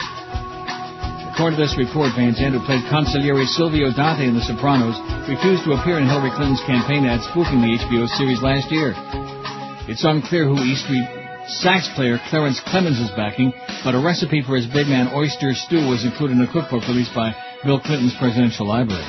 His Big Man oyster stew. Whatever the hell all that crap means. I don't know. That's what it's all about, baby, a bunch of crap. Forget about issues, forget about solving problems, forget about really making any changes. Just talk a lot of crap. Go bowling, you know. Who's got the better bowling score? That is pretty weak, though. 37 for 7 frames. I don't know. Huh? Pretty weak. Ain't it? Yeah, it is. Just like Chris's poll today, 775 votes, and it's almost noon. Not even close to 800 that you need. There's the Pope again. Affairs. I mean, popes are very well aware. He looks like an old lady with a bad cap on. With a cape on. A white hair, huh? And he does have a cape on. If they would dye his hair blue, yeah, he does have a cap and a cape. They match. He probably is a cape on. And slippers. Don't talk about me that way. Don't you hear my Jewish accent? I'm not German at all, okay? I got out of... Oy vey. He is really something, man. I can't say the word on the air. Sure you can. Supreme Court upheld Kentucky. Yeah, according to Charlie B. Eichen said, get him by the balls and you demand the fart sounds back. You know, I'm going to tell you something. Those people who believe that demanding fart sounds was like assuming there were any negotiations, which there weren't, but assuming there would have been. Can you imagine me saying, I got to have the fart sounds back or I'm not signing? Can anybody with an IQ more than 6 even imagine such a thing? I'd make a good story. What's this thing you're faxing me now? Oh, the best anticipated facts of the day. Really? Sure. Okay. Here we go. I got it. Oh, here you go. Routers don't go bad. Rebuff. Okay, Neil. And it's get a life. I have no life. First, excuse me for not knowing your setup for possible special needs. Unless you're a multi-million-dollar business protecting 300 or 400 computers from the constant hackers and virus writers that look for just that, big business, you should need nothing more than the average home user. I assume you were only putting more than one computer on the wire, which a $50 D-Link or Linksys will do just fine. Well, that's what I got right now is a Linksys, okay? That's the one that burnt out. Piece of crap. No, it lasted 7 years. That's pretty good. Like I said, it lasted good service. It lasted us 7 years. It's a great Linksys. Why don't I get a new one just like this one? At least I know where to stick all the things. I can stick it in the ticket. Second, go get my facts out of the garbage and tell me where I said I was a router expert. That's your assumption. No, you said you were a technical expert. A+, N+, D+, F+. Also, look where I said they rarely go bad. If that was the heading on the damn fax, it said routers don't go bad. Okay, I admit if you can't update the firmware, then yes, you fall into this category. Now, didn't he just get through telling you in the first fax that they don't go bad? Wasn't that the big headline on the page of the fax? Routers don't go bad? Maybe we were on acid. Maybe he was on acid. Maybe he was on Sid the Kid. Ass. I was only telling you of my 10 years' experience using these routers. Do you actually think that D-Link and Linksys would still be in business with a good reputation by selling crappy $50 routers? I think not. These routers are probably in 90% of all networks and work great, home networks. And you're welcome because it seems that since you read my fax that just pisses you off to no end, all of a sudden it's $70, not $140. Then this guy talks just out of your ass, sir, out of your ass.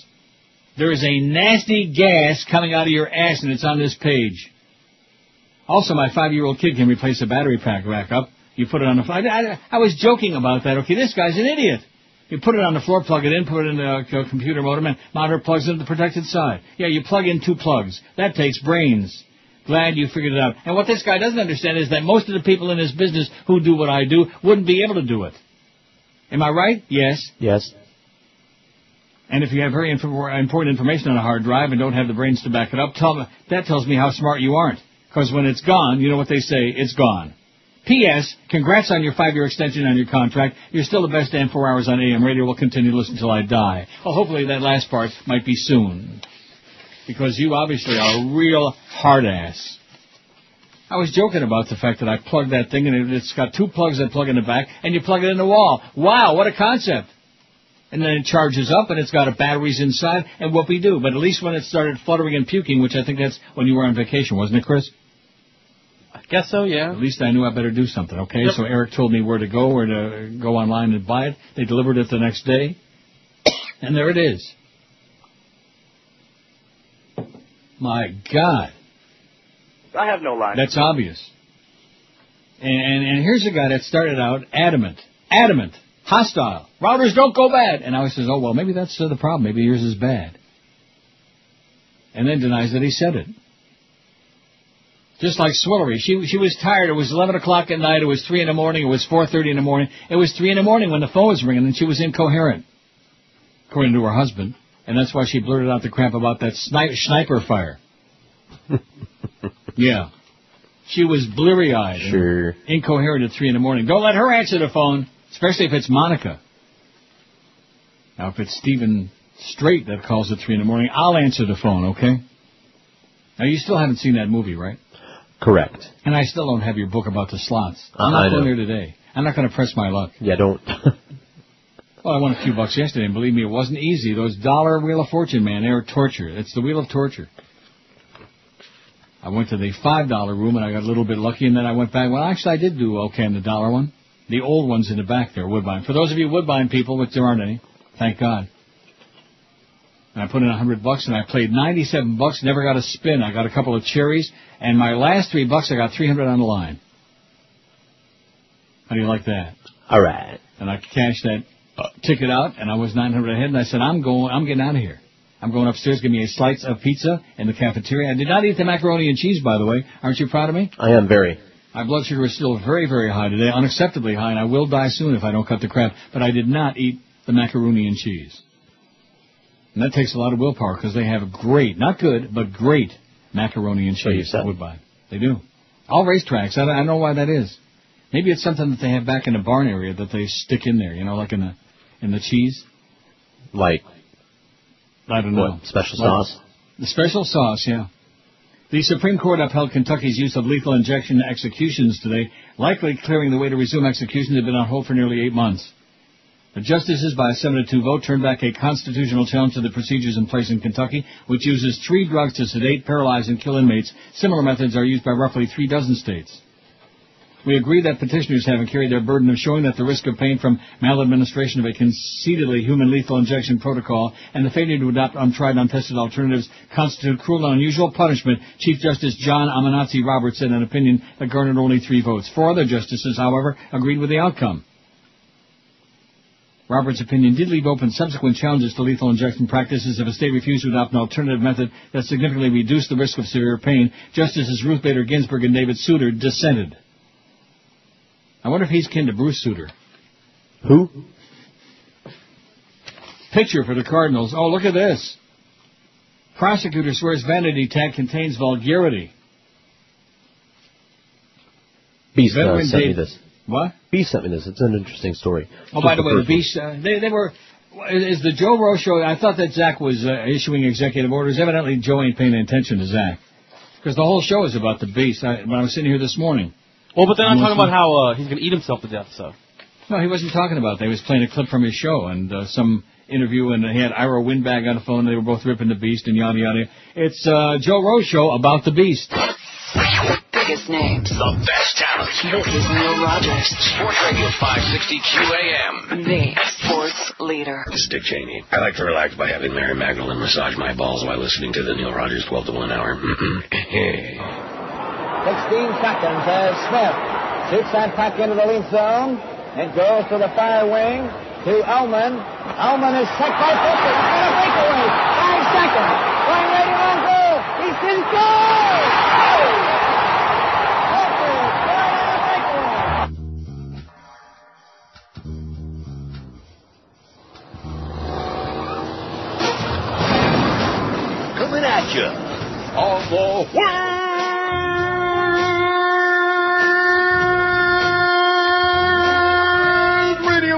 never thought possible of hearing in your life.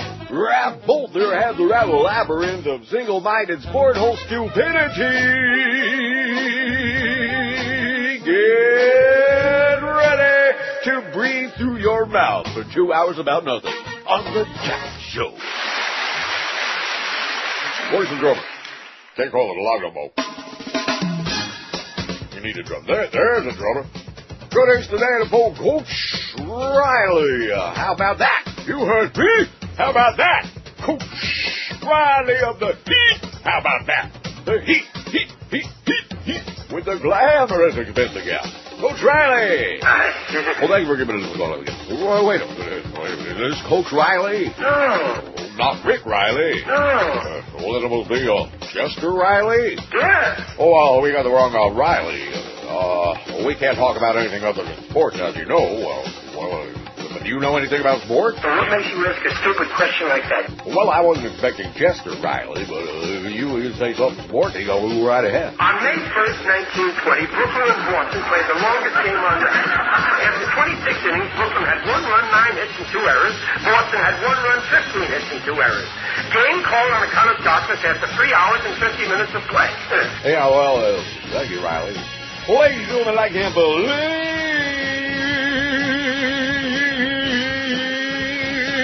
I'm still on the air.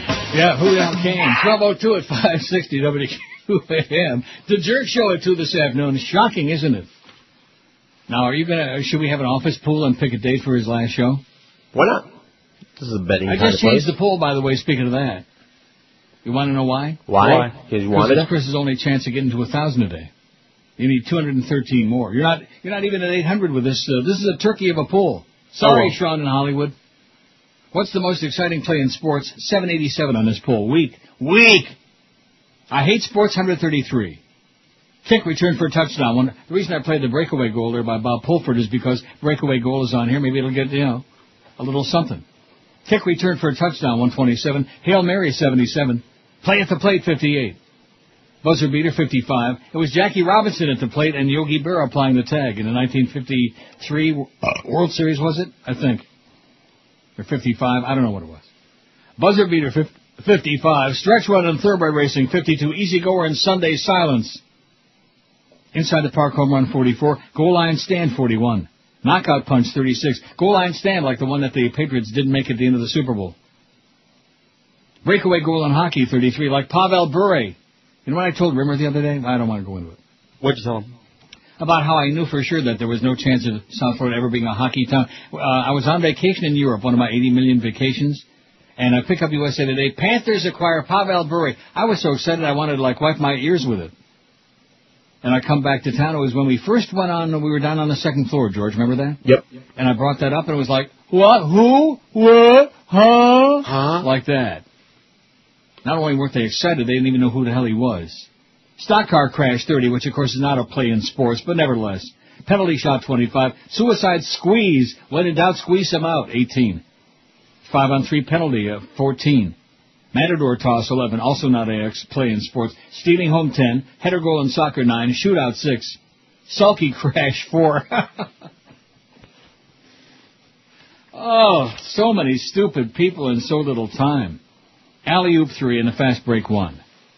Here's a fax. We had a lot of faxes today. You'd almost think that something was going on out there. Mm-hmm. Here's the new poll, by the way. Best male singer of all time. We did it about, 100 years ago. Oh, yeah. You've done that before. Well, what haven't we done? At least we're not doing what's the best hamburger in town. Yeah. You know what we ought to do? We ought to do that one day and put them all. I don't know how we get a hold of all the ones that he's had on there on his polls. He's got Tobacco Road, which Jack's Jerk says it's really great, didn't he? I don't know. Yeah, he did when you were on vacation. He came in and told the guys. He said, they got a... What kind of burger was it, Chris? Oh, cowboy burger, I think. Cowboy burger that's out of this world. It's almost as big as Shaq's head. The best male singer of all time. And look at that. Elvis and Freddie Mercury are tied. Well, I thought our audience hated Elvis. The pelvis. Don't they? They do. Thought they did. They do. Now, let's see. He came in a close second to Roy the Boy the first time we did this. Roy Orbison won, which I like Roy Orbison, but if he was the best... And you know who else was on the poll and got 1 vote? Rick Nelson. Yeah. Whoever voted for Rick Nelson, all I can say is, you fair. Come on. I mean, I liked him just fine, but he couldn't sing his out of a paper sack. He's got some nice songs. Hello, Mary Lou. Yeah, like that. Right? I'm a traveling man. I got him over here if you want to hear him, but I don't. Over here? Frank says, just wanted to add my 2 cents to the poll. Oh, too bad the one we just ended. I voted for the buzzer beater, but some of the most exciting plays in sports are at the end of a hockey game when the team down by 1 pulls the goalie. Empty net. It's packed full of desperation and usually ends up with either a great save or, as Jim Houston would say, it's a great save. It's a great save. He makes me want to puke, Jim Houston. That's for my 2 Canadian listeners. He sucks. It's a great save. Or by the goalie or a defenseman covering for the goalie, or it ends in a game-tying goal. How much more exciting can it get? Empty net goal. The NCAA tournament, though, made a pretty good argument for buzzer beaters with Chalmers from Kansas and that dude who hit the three-pointer for Western Kentucky with 3 guys in his face, which I didn't watch, so I don't know what he's talking about. P.S. says, Frank, I'm still holding my breath. You'll accept my friend request on MySpace. My face is turning the same color as my balls. Okay, let's go to it, okay? How much you want to bet? And see, part of the problem is on the show MySpace, the friend requests, you know how usually it'll like light up on there, or like it'll have like a little thing. When I get a friend request, it doesn't show. So I have to check them manually, you know what I mean? Right. Gee, now I got to go over to the other. Oh, Christ. This better be worth it, Frank. She keeps them always in a pretty cabinet. Why are you playing that? Oh, nothing. For no reason. All right. Friend request. No, I already approved it. Unless he needs to send it again. Yeah, there's only one other, Super Speed, which I just approved. That's it. They're all approved, baby. They're all approved, Frank. Unless I didn't approve it for some reason, that maybe you were a jerk or something like that, which I don't think so. I don't know. Maybe he's a goofball. Now, why were you just playing that? No reason. Here's one that says a must-play, play victim of recession. Now, you know something interesting about that bit? What? Which I will play after the next break. But that was an old rock comedy. Remember that? Sure, of course. They had good stuff. Yeah, they did. And then they went out of business. They're now defunct. So I don't know what the story is there, Frank, but I've approved everybody, or approve it or reject it, as the case may be. Now, here's the story that the Beast sent. Boy, plus we got to take at least 200-300 calls between now and 2. Right. Before the jerk show. I'm sure that'll mostly be about the heat, like that in the heat. Yeah. He sure is cool and hip. Not jerks. You know, when you try very hard. See, I don't try to be because I'm not. I know I'm not. I'm an old fart. I'm as square as a cardboard box. And I've been all my life. So I don't try to be cool and hip. But when somebody tries very hard and you can tell that they're trying, you know what that tells you? That they're not? That's correct. Good guess. Veteran Day prosecutor Abby Rifkin, stuck in northbound traffic on I-95 near Northwest 62nd Street, did a double take at the vanity tag on the pickup truck in front of her. A 4-letter word that begins and ends with T. What? I literally almost drove off the road, Rifkin says. It's a vulgar term for female genitalia. I was offended. She grabbed her cell phone and snapped a photo. Very little shocks me, says Rifkin, 51. I doubt that. An assistant state attorney for 28 years. Abby Rifkin, I wonder if she's kin to the judge. I wonder. Judge Rifkin, my close personal friend, who saved my career and let me go to WINZ. I prosecuted lots of murderers, lots of rapists, lots of child molesters. I'm not a prude, she said. I'm all for freedom of expression, but there are certain words that are so objectionable and so disgusting and have no redeeming social value, and that's one. The tag, a Marine Corps specialty plane on 2006 white Mitsubishi Raider, is registered to Stuart Tavares, 28 of Pembroke Pines. He couldn't be reached for comment. However, Tavares offered an explanation when he applied for the tag at the West Regional Courthouse in Plantation. He told a clerk that the T word is a tactical group in the Marine Corps he was in. Tactical Wire Assault Team, abbreviated as TWAT. He served with the Marines 4 years, 2002 to 2006. He did a 4-month Afghanistan tour, attained the rank as sergeant, said Major Manuel De La Rosa, Marine Corps spokesman for the Pentagon. He worked in telecommunications as a field wireman. And Wikipedia says, so in other words, he didn't make it up, a common colloquialism for and amongst field telecommunications personnel in the Marine Corps is Tactical Wire Assault Team.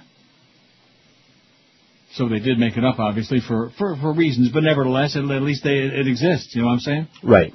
He didn't make it up just to put it on a plate and be vulgar. Rifkin wanted the tag pulled.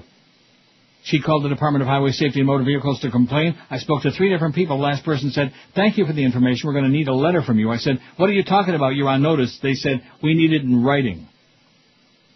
Ridiculous, Rifkin says. The department should accept and log telephone complaints. She maintains Palmer Brand, Assistant Chief for Titles and Registration in the Division of Motor Vehicles, says there are 462,000 plus active personalized plates. Written complaints are required for tracking purposes, he says. The DMV manual tells how to lodge a complaint. Complaints can also be mailed to, and it's got an email address.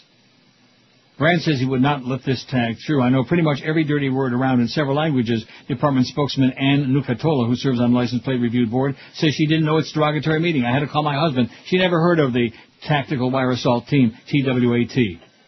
Brand will ask the board to review the tag. A 2-person review board authority has final say on recalls.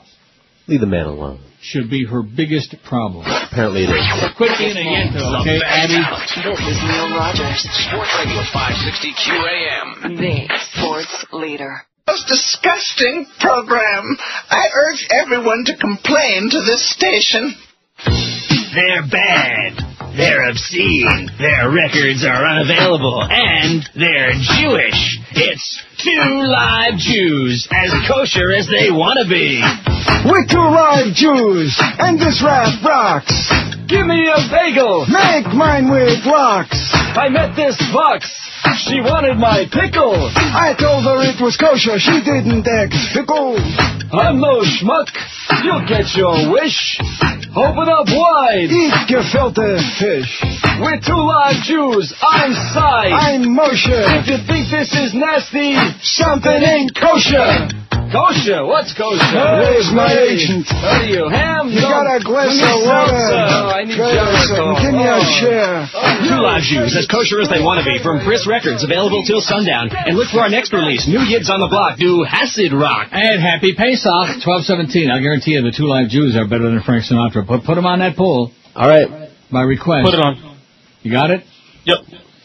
Good. Now let's see how we're doing so far. Now this, you need how much for 1,000 altogether? I think we had 789, so 211.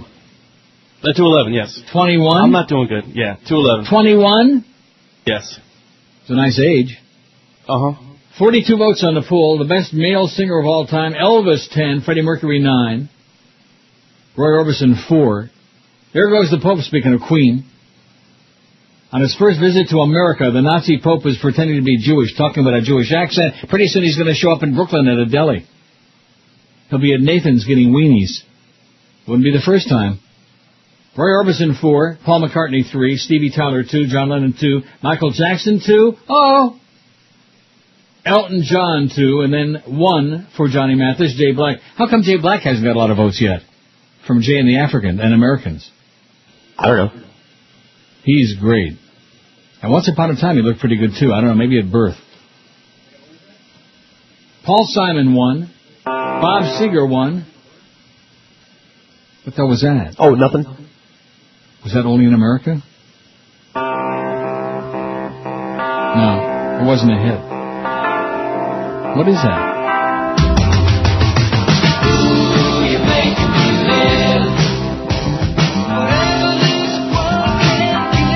What is that? It's Queen, baby. Oh, well, like obscure. What the hell's that song? Not really.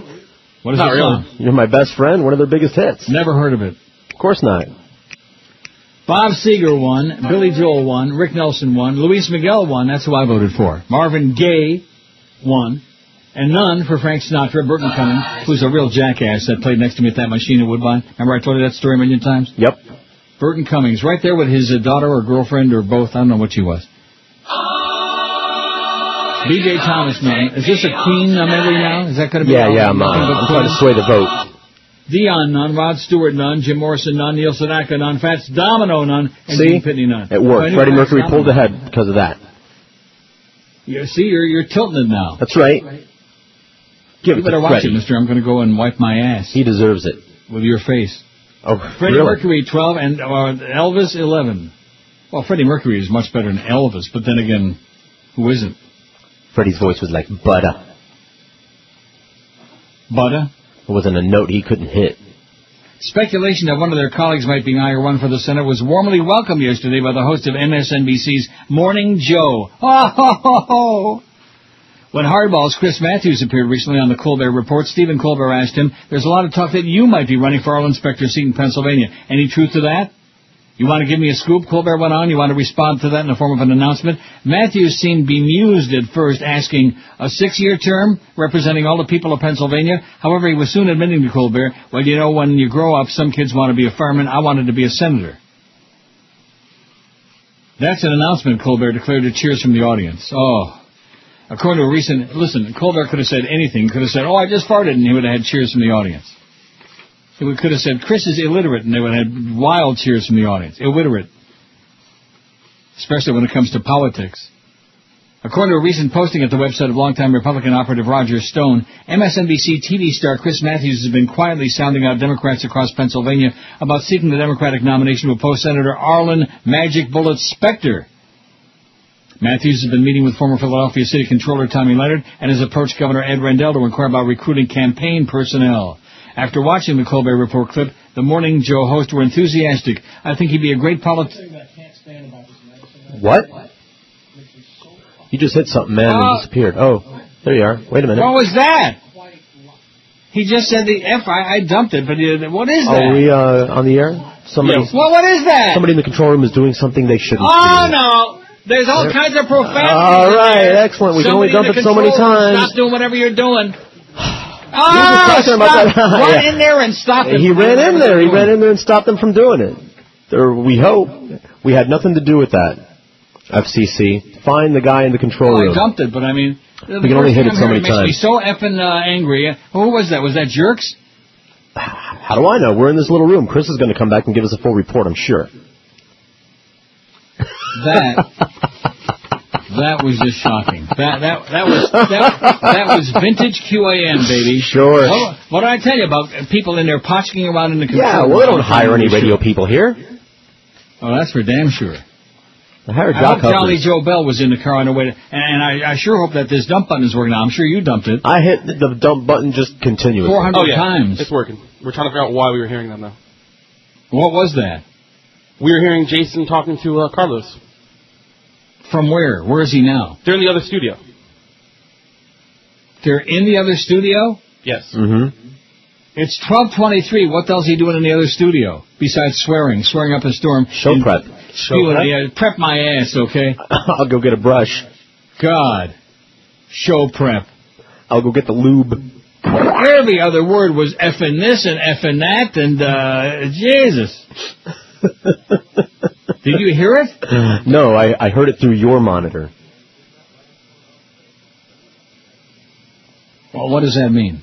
In other words, I heard through your monitor, like through your microphone, like some talking in the background. Yeah. Mm-hmm. It didn't come through any of our speakers in here. Well, it was on here. Yeah, I think we were just hearing, George and I were just hearing your speakers. It sounded like someone was talking at your place. So I think we're okay now.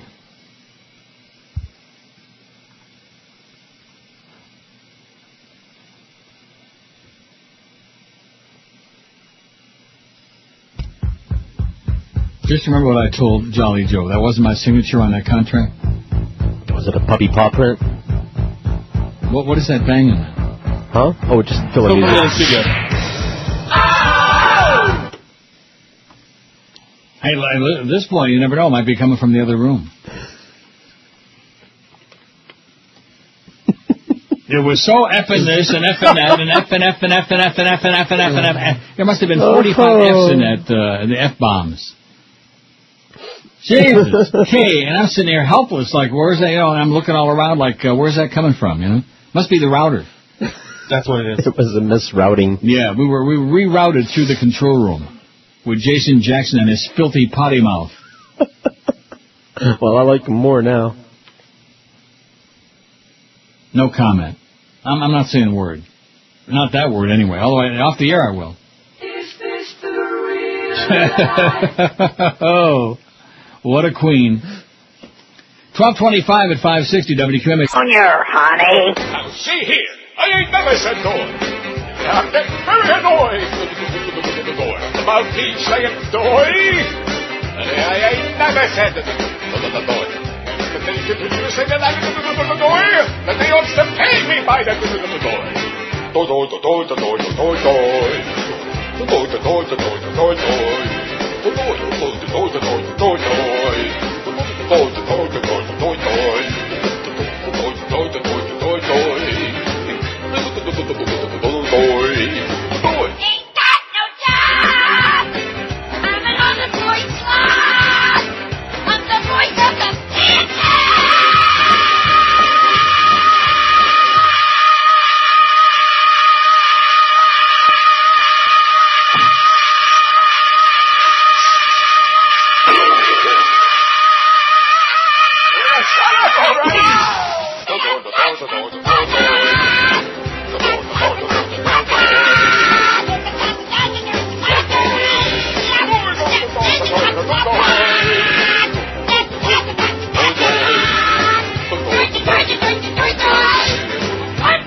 Okay, after that episode we just had, I'm doing a little frustration eating.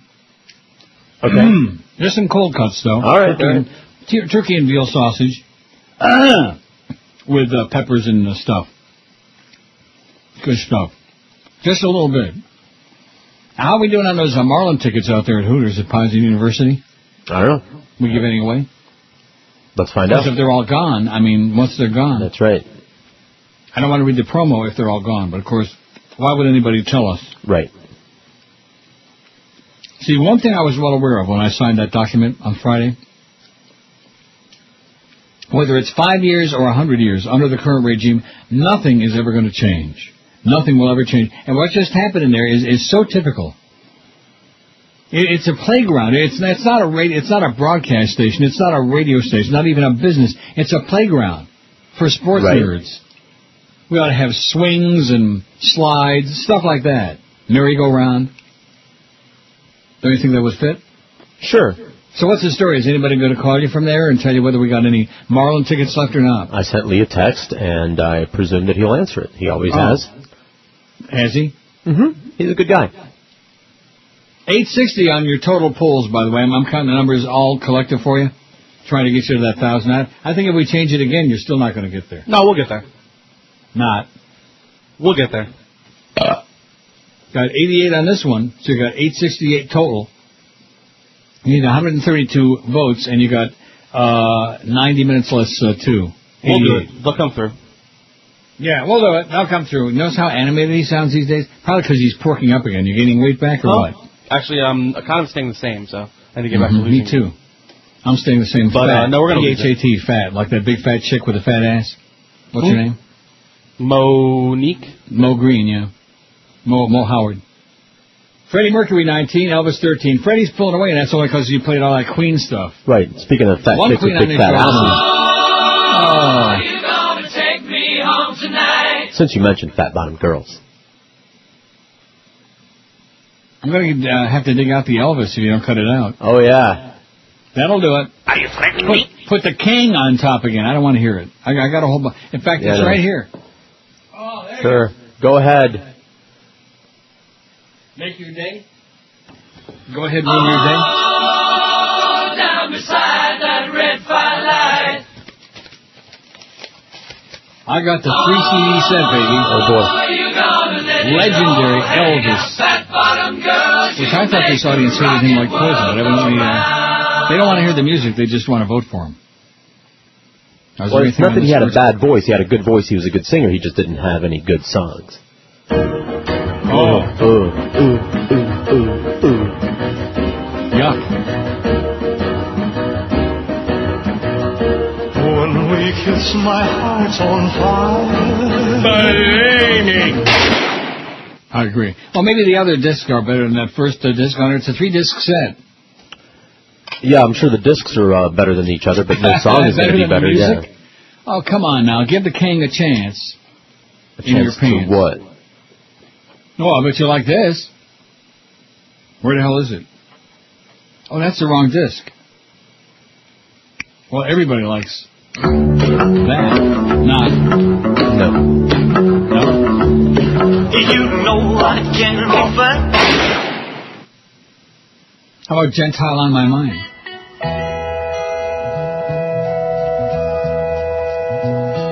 It's knowing that your door is always. Oh, my God. Ben Campbell's ready to blow his brains out.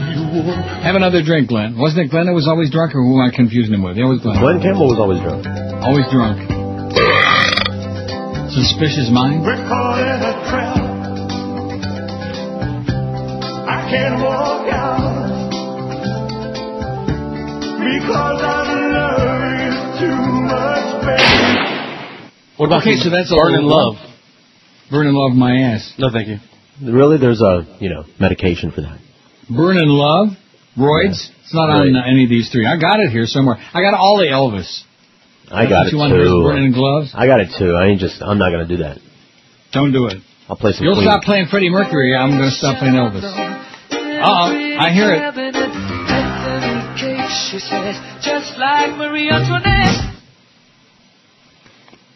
See, here's George again trying to color the poll, trying to taint the poll. Hey, what you think. All those people ain't voting just because I'm dropping some Queen songs in, 22 for Freddie Mercury, Elvis only 13. And Frank Sinatra's got 10. Oh, my God. New York Governor Patterson and his wife last year gave a shockingly low $150 to charity despite a combined income of nearly $270,000, the couple's income tax filings show. This according to the New York Post. The $150 went to the Salvation Army in the form of used clothing. Oh, maybe they can give it to the Humper. That guy was so funny. Not. You know the one I'm talking about? Nope. Yeah, you do. The caller. Oh, that one. The couple didn't check any of their charity contribution boxes, such as for the World Trade Center memorial listed on the state tax form. The $150 donation was dwarfed by two other state officials. Attorney General Andrew Cuomo reported having last year made $14,000 in charitable contributions on an estimated income of $545,000. You know how much I gave to charity last year? Nothing? Correct. My whole life is charity. That's correct. Controller Thomas, am I supposed to feel bad about that? I don't know. I don't know if you're supposed to. No, I don't. It's my money. I'll give it to whoever I want. I'll do with it whatever. If I want to wipe my ass with it, I'll do it. If I want to paper the walls with it, I'll do it.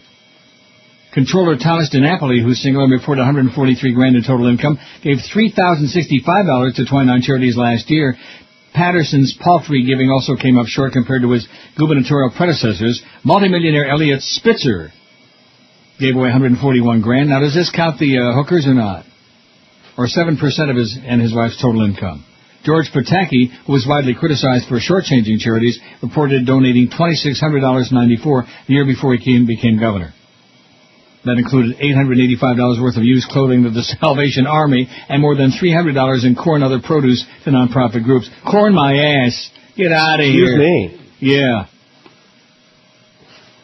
Would that be a corn Julio? Be a corn cob. Depends on who does it. I got news for you, man. Corn is where it's at. Remember that story we had last week? Corn and oil? That's where it's at. It sure is special. Corn sure is special, baby.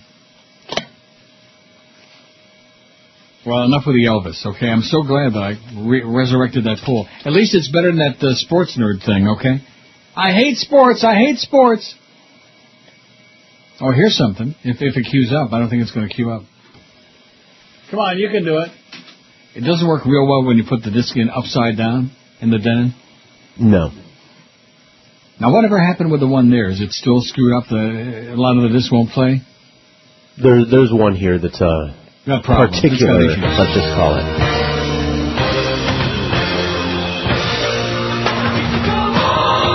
See, an honor of you. I was avoiding that one. Jayhawks are the champions, my friend. Oh.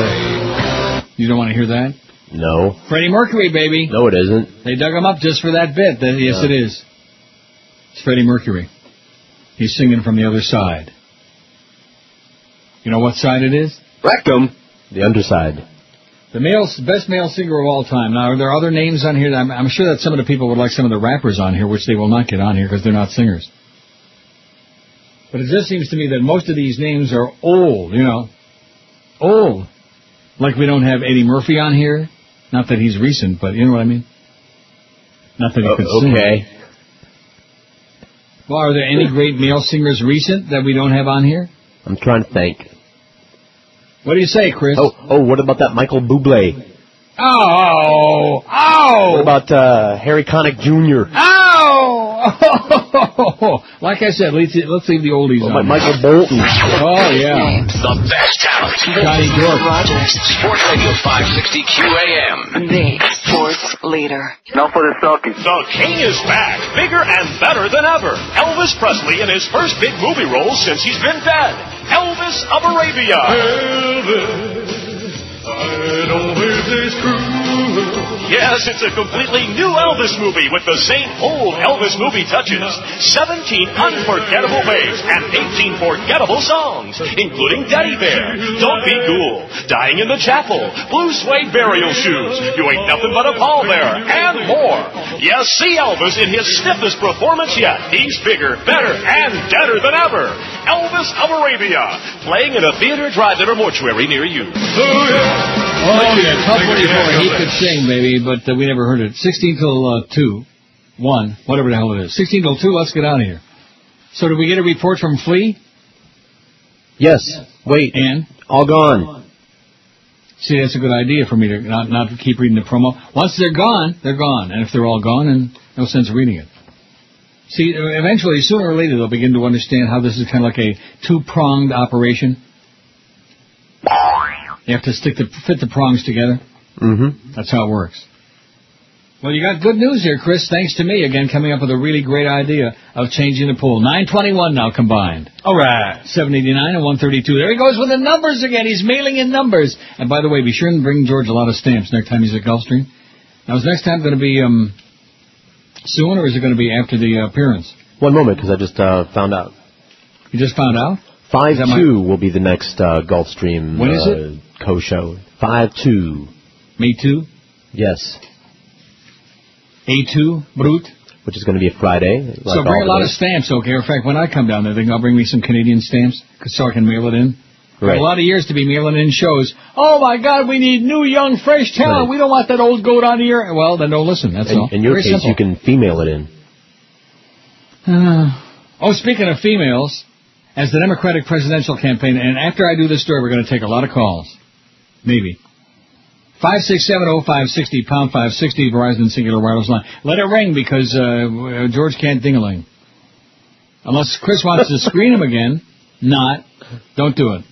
Okay, then. As the Democratic presidential campaign has persisted, a new poll shows Hillary Clinton losing trust among voters. The latest findings from ABC News and Washington Post finds a majority of respondents find the former First Lady untrustworthy compared to a majority who trusted her before the campaign began. Well, the Post says her advisors' efforts to deal with the problem by having her acknowledge her mistakes and crack self-deprecating jokes don't seem to have succeeded. Privately, the aides admit that the recent controversy over claim to have ducked sniper fire on a trip to Bosnia made things worse. Worse. Lies, fantasies, stories. Clinton is viewed as honest and trustworthy by just 39% of Americans, according to a new Washington Post ABC News poll, compared with 52% in May of last year. Now it says 39. Nearly 6 out of 10 in the new poll said she is not honest and trustworthy, and now compared with Obama, Clinton has a deep trust deficit among Democrats, trailing him by 23 points as the more honest, an area on which he once led both Obama and John Edwards. Among Democrats, 63% called her honest, down 18 from 2006. Among independents, her trust levels has dropped 13 points to only 37, and Republicans held Clinton in low regard on this in the past. 23% called her honest 2 years ago, but now it's even lower, just 16%. Majorities of men and women now say the phrase does not apply to her. 2 years ago, narrow majorities of both did. Advisors argue that her positive ratings have dipped as she's been defined by her opponents, a normal campaign occurrence, and that her honesty problem reflects the pounding she took from Republicans in the 90s. But the Bosnia incident and the way the campaign handled it have left advisors divided over what a candidate can do after such a steep drop in trust. How about retire? That would be a good idea. Sure. Step aside, okay? Get out of the way. Quit screwing up the works for everybody else. Doug Thompson says we don't need one of us in the White House.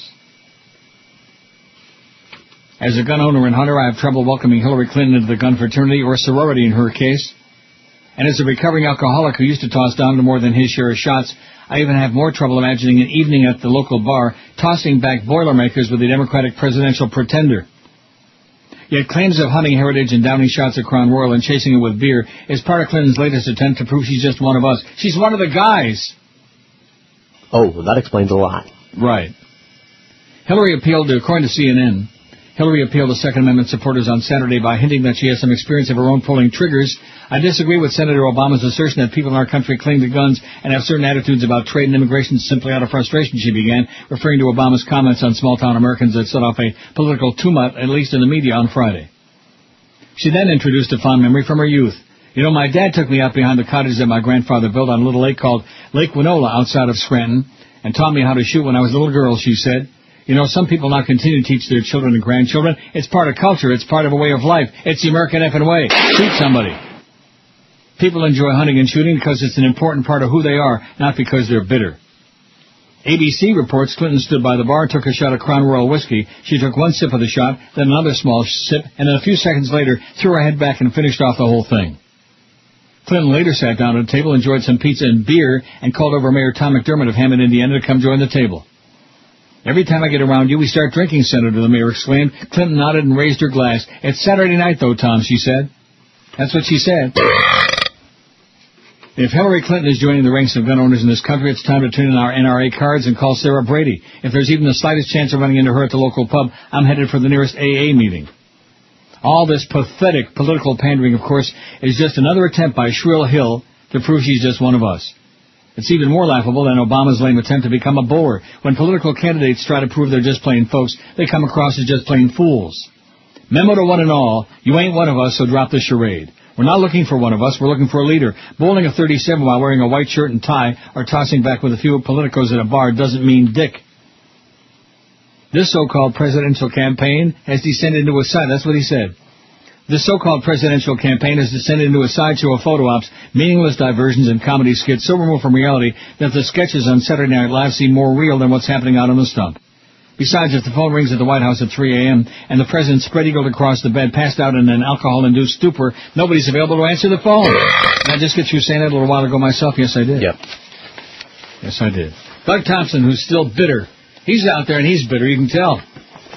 Gee, I can take this promo for that stupid Marlin tickets and Schmidt can add. Boy, that thing with jerks, boy, that was indescribable. Fun. Should have let it go on the air. Yeah. Effing this and effing that, and it was so effing that, you know. Not that I don't use the F word, but sure, I try. Yeah. You know, I try to avoid it when I'm near a live mic. Right. We F it up all morning long. Do we? Yep. F and S and S and F. And all F in morning. All MF in morning. Mm-hmm. MF. That's because we're confident that that's not going on the air, as opposed to them playing around in that control room. My suggestion is stay the F out of the control room while the show is on the air until the last bitter moment. See, that's no fun. What? That's no fun. Stay out of there. Quit knocking us off the air. Quit interjecting stuff that isn't supposed to be on the air. Quit swearing up a storm on a live mic that's on the air. Now, seriously, you don't hear this? No. Marco says, how about Robert Plant for the poll? How about Jacques Plant? Robert Plant's good. Yes, he is. Well, get him on there. We'll add to the poll. We'll take suggestions because the more names we add on there, the more votes we're going to get, and the sooner Chris will get to his 1,000 combined finally. All right. 148 and 789 is what? 937. You got an hour and 8 minutes for 63 votes. If you can't do that in 68 minutes, man, you've lost your punch. Wow, that comes on strong. What is that? Robert Plant. I mean, I could play some Led Zeppelin, but that's too easy. No thanks. Yeah. Yeah, there's that. Taking a long time to get through it. There's Allie Felching. What a talker. Very nice. Just a nice, pleasant song. It's about radio, among other things. Okay, that's enough of that. 148 votes on our second poll, and Freddie Mercury's got 35, Frank Sinatra 17, Elvis 16, and Marvin Gaye 13. Marvin's making a move. And Roy the boy, he's only got 12. He won the first time. That was a long time ago. I guess he might have been a little bit warmer back then, you know? Maybe. Roy the boy? Good, but not. I wouldn't even say he's great. You know, I don't know. Great? How many singers were great? Well, what are we talking about? Great voices? He definitely had one. You did? Yeah. Only the lonely. Oh, come on now. He was good. Not great. And it's all subjective, man. It's all subjective. Yes, When you say the boy was great, that means you're probably gay. You know. Right. A growing number of bankruptcies among U.S. retailers is set to prompt thousands of store closings. The New York Times will report on the front page of its new. It did yesterday. Well, this is from 2 days ago. Well, that's right. We better take some calls before I get into any more of these stories. Going to have any? We got one. Well, punch it up. QAM, hello. QAM. Hey, how about putting Neil Young on there? Oh, yeah, good Canadian boy. Yeah. Okay, see you around, eh? Neil Young, you want to put him on there? Sure. How about Crosby? Not Bing Crosby. How about Swills? Stephen Swills? And Graham Nash. What, separately? No, it's just a joke. Okay. I mean, if you're going to put Neil Young on there, next thing you'll be putting Man Murray on there, for crying out loud, speaking of Canadians. No. How about great Canadian singers? We already got Burton Cummings on there. Will you leave anybody out? Geddy Lee from Rush. Okay. Anybody else? Anybody else, Robin? Anything else, Robin? No, not that I can think of. Oh, good. Now, the Canadians generally are groups, you know, that are big. Or females, like Man Murray, who blows, and Celine Dion. David Bowie. Worse. Who? How come we don't have David Bowie on here? David Bowie? Oh! Go ahead. Oh, you know I never did play yet? What? Victim of Recession. You're slipping, man. You're really something. You're supposed to. I mean, you want this big raise now and have your big meeting with Jolly Joe about tripling your salary. Yeah. No, I explained to George this morning what the deal was. Yeah. Everybody was going to be involved in the negotiations if there were any, but there weren't any negotiations. You don't understand that. Right. It was this is what they put on a sheet of paper, and then he told Norma, well, come back with a counteroffer, and we did, and they just laughed and wiped their ass with it, and then they said, well, we're on the outside edges of what we can do, and since all these other big offers were coming in, even though it's only the middle of April, and I saw the way that things were going into business, and I said to myself, you know what, I'd rather be safe than sorry. What if we have 2 or 3 really bad books, and they say, oh, we don't think he's got it anymore, he's a doddering old fool, and he's done. Like that. Mm-hmm. There are many different things you have to consider in this business, as opposed to, oh, I need a lot of money. First of all, that second kid was a bad idea. 12:56 at 560 WQAM. Just the 1 to 2 hour. It's a phenomenon.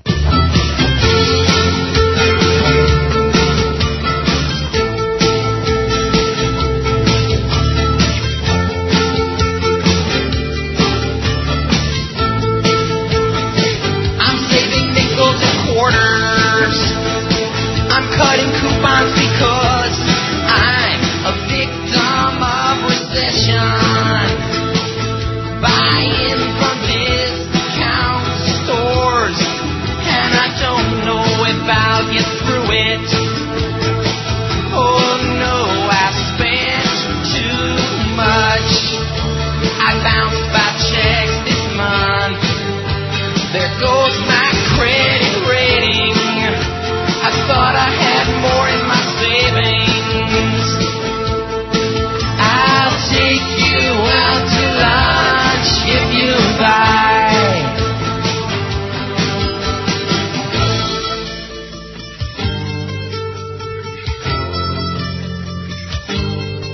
It's a soft economy.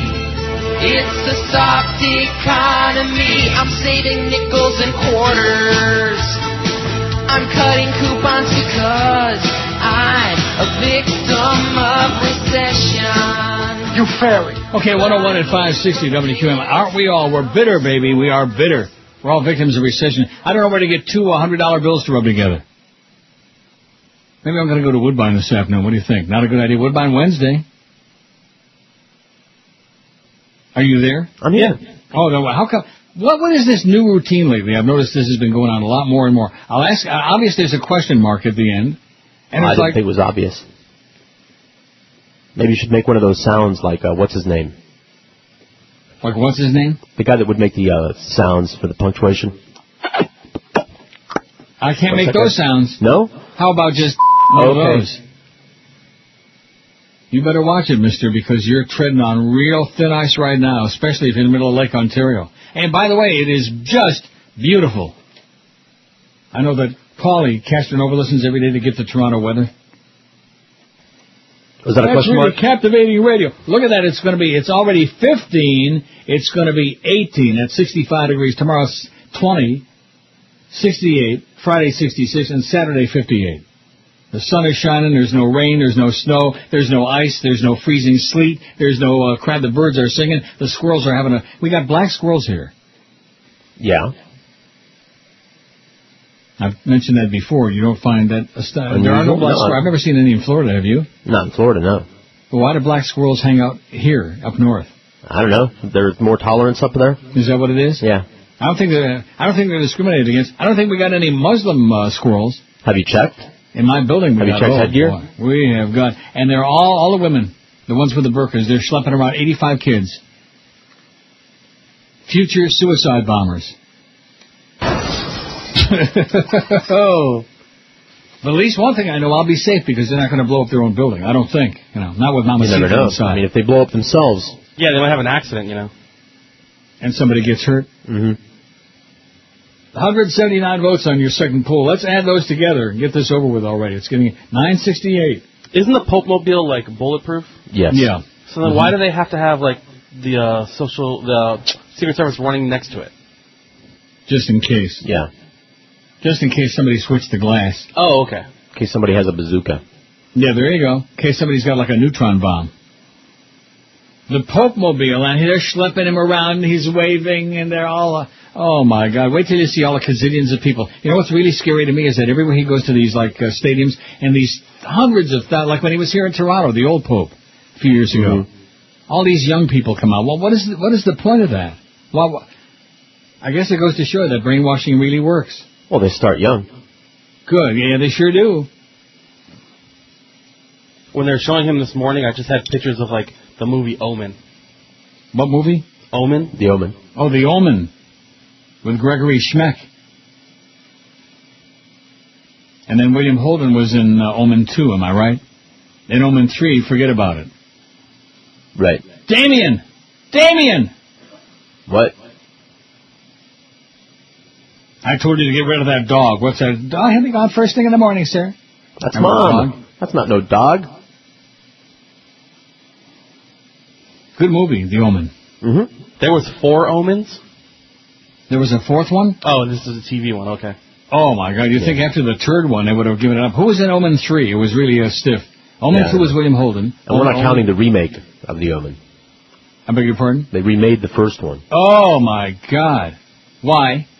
Money. I guarantee they didn't make any.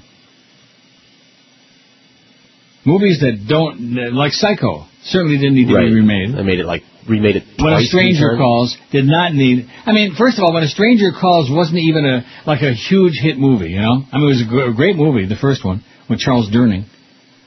But it wasn't like a big hit why would you remake it? A Star is Born, I can see why they remade that, right? Yeah. Because the first one was 100 years ago. William Holden, Lee Grant, Jonathan Scott Taylor. Omen 2. Yeah. And what about Omen 3? Oh, I gotta find that one. Oh. Elizabeth Shepard. What? Elizabeth Shepard was in the second one. Who that? I don't know, but she had a picture, so I figured you might know her. And who else? Oh, I just switched looking for Omen 3 now. Oh. Make up your mind. The Final Conflict, Omen 3. Yeah, Sam Neill. Oh, Sam Neill. Now, he's not a bad actor. Rossano? Rosanna? No, Rossano. Rossano Brazzi. Luca Brazzi's sister, Rossana Brazzi. Actually, no, that was a guy because their name's DiCarlo. Don Gordon, Lisa Harrow. Have any idea what he's talking about? I'm reading you who's in the third. Well, I don't want to hear any more, okay? Sam Neill is the only name of any note. Nobody ever heard of the other people. Sam Neill, I think, was in that movie where they were out on a boat. Yeah. And he, tried to rape the wife. I can't think of the name of that movie. I know you saw it. We both saw it on cable. It was really good. Mm-hmm. Wasn't that Sam Neill? He played the evildoer? I'm trying to think of the movie. You don't know the one I'm talking about? I got it pictured in my head. Dirty Deeds? Mm-hmm. What was it? Dirty Deeds? Not Dirty Deeds, is it? Dirty Deeds, my ass. I bet you it is. Dirty Deeds. It is not. No, your ass is. Look up Sam Neill. Maybe he I am. That's what I'm looking now. The consumer spending slump and tightening credit markets are triggering a wave of bankruptcies in American retailing, with ensuing store closures expected to remake suburban malls and downtown shopping districts all across the country, writes Michael Barbaro for the Times. I wonder if he's kin to that dead horse.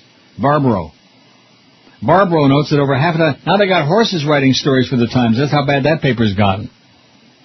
Notes that over half a dozen store chains have filed for bankruptcy in recent months, and amidst mounting debt and plummeting sales, warns that financial troubles are quickly spreading to bigger national companies. We got Soros over here, and George wants a big raise. He wants big money. He wants 7 figures. Now, what is this thing you just sent me? Did you send this? Yeah. Priest stuff. Pope stuff. 14,000 felonies. Rapes by 4,500 priests. The kingpin comes to America, and U.S. media write what a Vatican PR tells them. Shameful media manipulation. No kidding, by Kay Ebeling. Whoever she is. We'll get back to you, Kay. Just this one time. She says if you're not specifically Googling Pope, and especially Pope sex abuse this week, you probably won't hear or read much about the thousands of felonies committed by pedophiles and other sexual predators operating as priests in the American Catholic Church the last 50 years. In its complete coverage of the papal press event, the New York Times does have an article about Catholic school enrollment being half what it was in the 50s, but you have to read between the lines to say, thank God that Catholic parents are getting their children out of danger. Don't expect mainstream media to do much more than respond to press releases, and for that I'm grateful to VOTF and SNAP. In fact, the stream of demands from advocates in the past week may have caused the pontiff to change his upcoming speeches to at least acknowledge the crimes like these. Sodomy with children. Men grabbed altar boys and forced oral sex on them before going out to serve Mass regularly. Altar boy rape before Mass shows up over and over again in the documents that have come out so far. In one L.A. coastal town, the church had a carnival every Saturday, plus catechism class, and a network of pedophile priests picked children up from the carnival rides and forced them into nearby rooms to have sex on church property when the children were supposed to be learning church doctrine. Well, they were. Instead, the children were developing their gag response. Children sexualized before age 10 while staring at the stained glass windows and statues of saints to take their minds off the horror. On Saturday, Yahoo reported Cardinal Tarcisio Bertoni, the Pope's second-in-command, said the church had already responded with great dignity to the situation and added that the clamor created in the U.S. around the scandal is really unbearable. On Sunday morning, Reuters quoted Fox News saying Bertoni seems to have changed his tone. The Pope will talk about it in a specific way, he says. But when you go to the actual front pages of mainstream press, as usual, thousands of felonies aided and abetted in the Catholic Church are barely mentioned, and only then as an upsetting dollar figure. The New York Times refers to the thousands of felonies in its page one Sunday piece as the sex abuse scandals that racked the church and now costing it millions of dollars in legal fees and settlements with victims. That's a factual error in the New York Times, what was once the official record. The Times itself reported $1.6 billion last week. Today, AP says it's $2 billion the church has paid out in settlements. Nobody knows how much more the Vatican has paid out to PR consultants and the legions of law firms attached to each case. Once again, it's all about the money. Nobody mentions the hundreds of thousands of persons whose lives were damaged by predator priests. Even the Times use of the word scandal implies an element of gossip, like something bad happened, then the media turned into something worse. Mainstream media reporters today little more than read press releases and make a few phone calls for quotes to file their stories. They're understaffed in corporate-owned news organizations. If you want real reporting, you have to turn to places like City of Angels blog, rapidly becoming City of Angels Network, CAN, with webcasting of videos. And then there's more to this, but evidently we didn't get it, right? That's all that came through. Well, it was enough. 202, yeah. More than enough. Oh, it's all over now. The Pope says it's never going to happen again, and you can trust the Holy Father. biggest names. The best talent. This is Neil Rogers. Sports Radio 560 QAM. The sports leader. In the 50s, Robert Young made people laugh and Father Knows Best. Now, this great series is back, starring a few Catholic priests who like it young in the return of Father Knows Best. Step into the confessional, Billy. I don't know, Father. This makes the 47th time I've been in there this week. Oh, Billy, you want to be a good Catholic, don't you? Yeah, but does everybody get a spanking? Father Knows Best. It's the Vatican's best-kept secret, and you've got a private seat for all the fun. Just enter the rectory from the rear. All right, Billy boy, it's time for your flute lesson. But, Father, your flute has only one hole, and it doesn't make any noise. Oh, it will, Billy. It will. Father Knows Best. Once you've seen this new sitcom, you'll wonder why you've never heard about it. Let me introduce you to St. Peter. Father Knows Best. Going to church may not seem very entertaining, but there really is something funny going on here. Oh, yeah, just a panic. It's a real laugh riot, let me tell you that. Swillery thinks it's a laugh riot. You notice how the candidates never talk about such crap. That would be a bad idea, you know. What crap? What's with the pedophile priest stuff? Oh, like that. no. It's bad for goodness. They need their votes, too. They want to piss too. off the religionists. You know, even Obama made those comments right away. Oh, geez, he's knocking religion. Maureen Dowd says, eggheads and cheese balls. She says, I'm not bitter. I'm not writing this just because I grew up in a house with a gun, a strong Catholic faith, an immigrant father, brothers with anti-illegal immigrant sentiments, and a passion for bowling. My bowling trophy was one of my most cherished possessions. My family, more from the Kennedy Democrats into Reagan Republicans, not because they were angry, but because they felt more comfortable with conservative values. Members of my clan sometimes were overly cloistered, but they weren't bitter, they were bonding. They went to church every Sunday because it was part of their identity, not because they needed a security blanket. Behind closed doors in San Francisco, elitism's epicenter, Barack Obama showed his elitism, attributing the emotional, spiritual, and cultural values of working-class lunch-pail Pennsylvanians to economic woes. The last few weeks haven't been kind to Hillary, but the endless endgame hasn't been kind to the Wonder Boy either. Obama comes across less like a candidate in Pennsylvania than an anthropologist in Borneo. His mother got her Ph.D. in anthropology, studying the culture of Indonesia, and as Obama has courted white blue-collar voters in Deer Hunter and Rocky Country, he's often appeared to be observing the odd habits of the colorful locals, resisting as the natives try to fatten him up like a foie gras goose, sampling Pennsylvania beer in sports bar with the tight, awkwardly accepting bowling shoes as a gift from Bob Casey, examining the cheese and salami at the Italian market here as intriguing ethnic artifacts, purchasing Utz cheese balls at ShopRite in Eastern Noroton, and quizzing the women working in a chocolate factory about whether they could possibly really like the sugary doodads. He hasn't pulled a John Kerry and asked for a Philly cheesesteak with Swiss yet, but he has maintained a regal, what do the simple folk do to help them escape when they're blue-bearing, unable to even feign Main Street cred. But Hillary did when she belted down a shot of Crown Royal whiskey with gusto at Broncos in Crown Point, Indiana.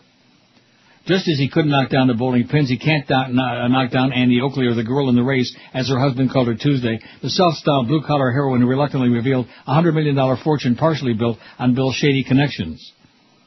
Even when Hillary's campaign collapsed around her and her husband managed to revive the bullets over Bosnia, Obama has still not been able to marshal a knockout blow or even come up with a knockout economic speech that could expand his base of support.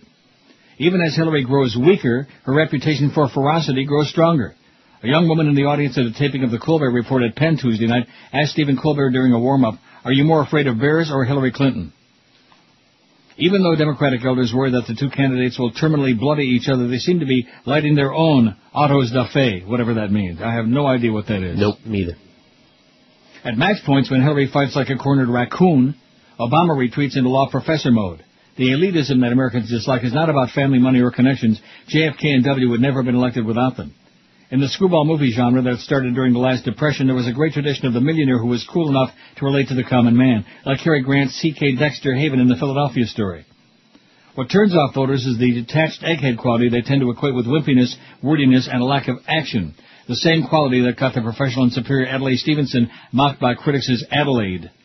The new attack line for Obama rivals is that he's gone from JFK to Dukakis. Just as Dukakis chatted about Belgian endive, Obama chatted about Whole Foods arugula in Iowa.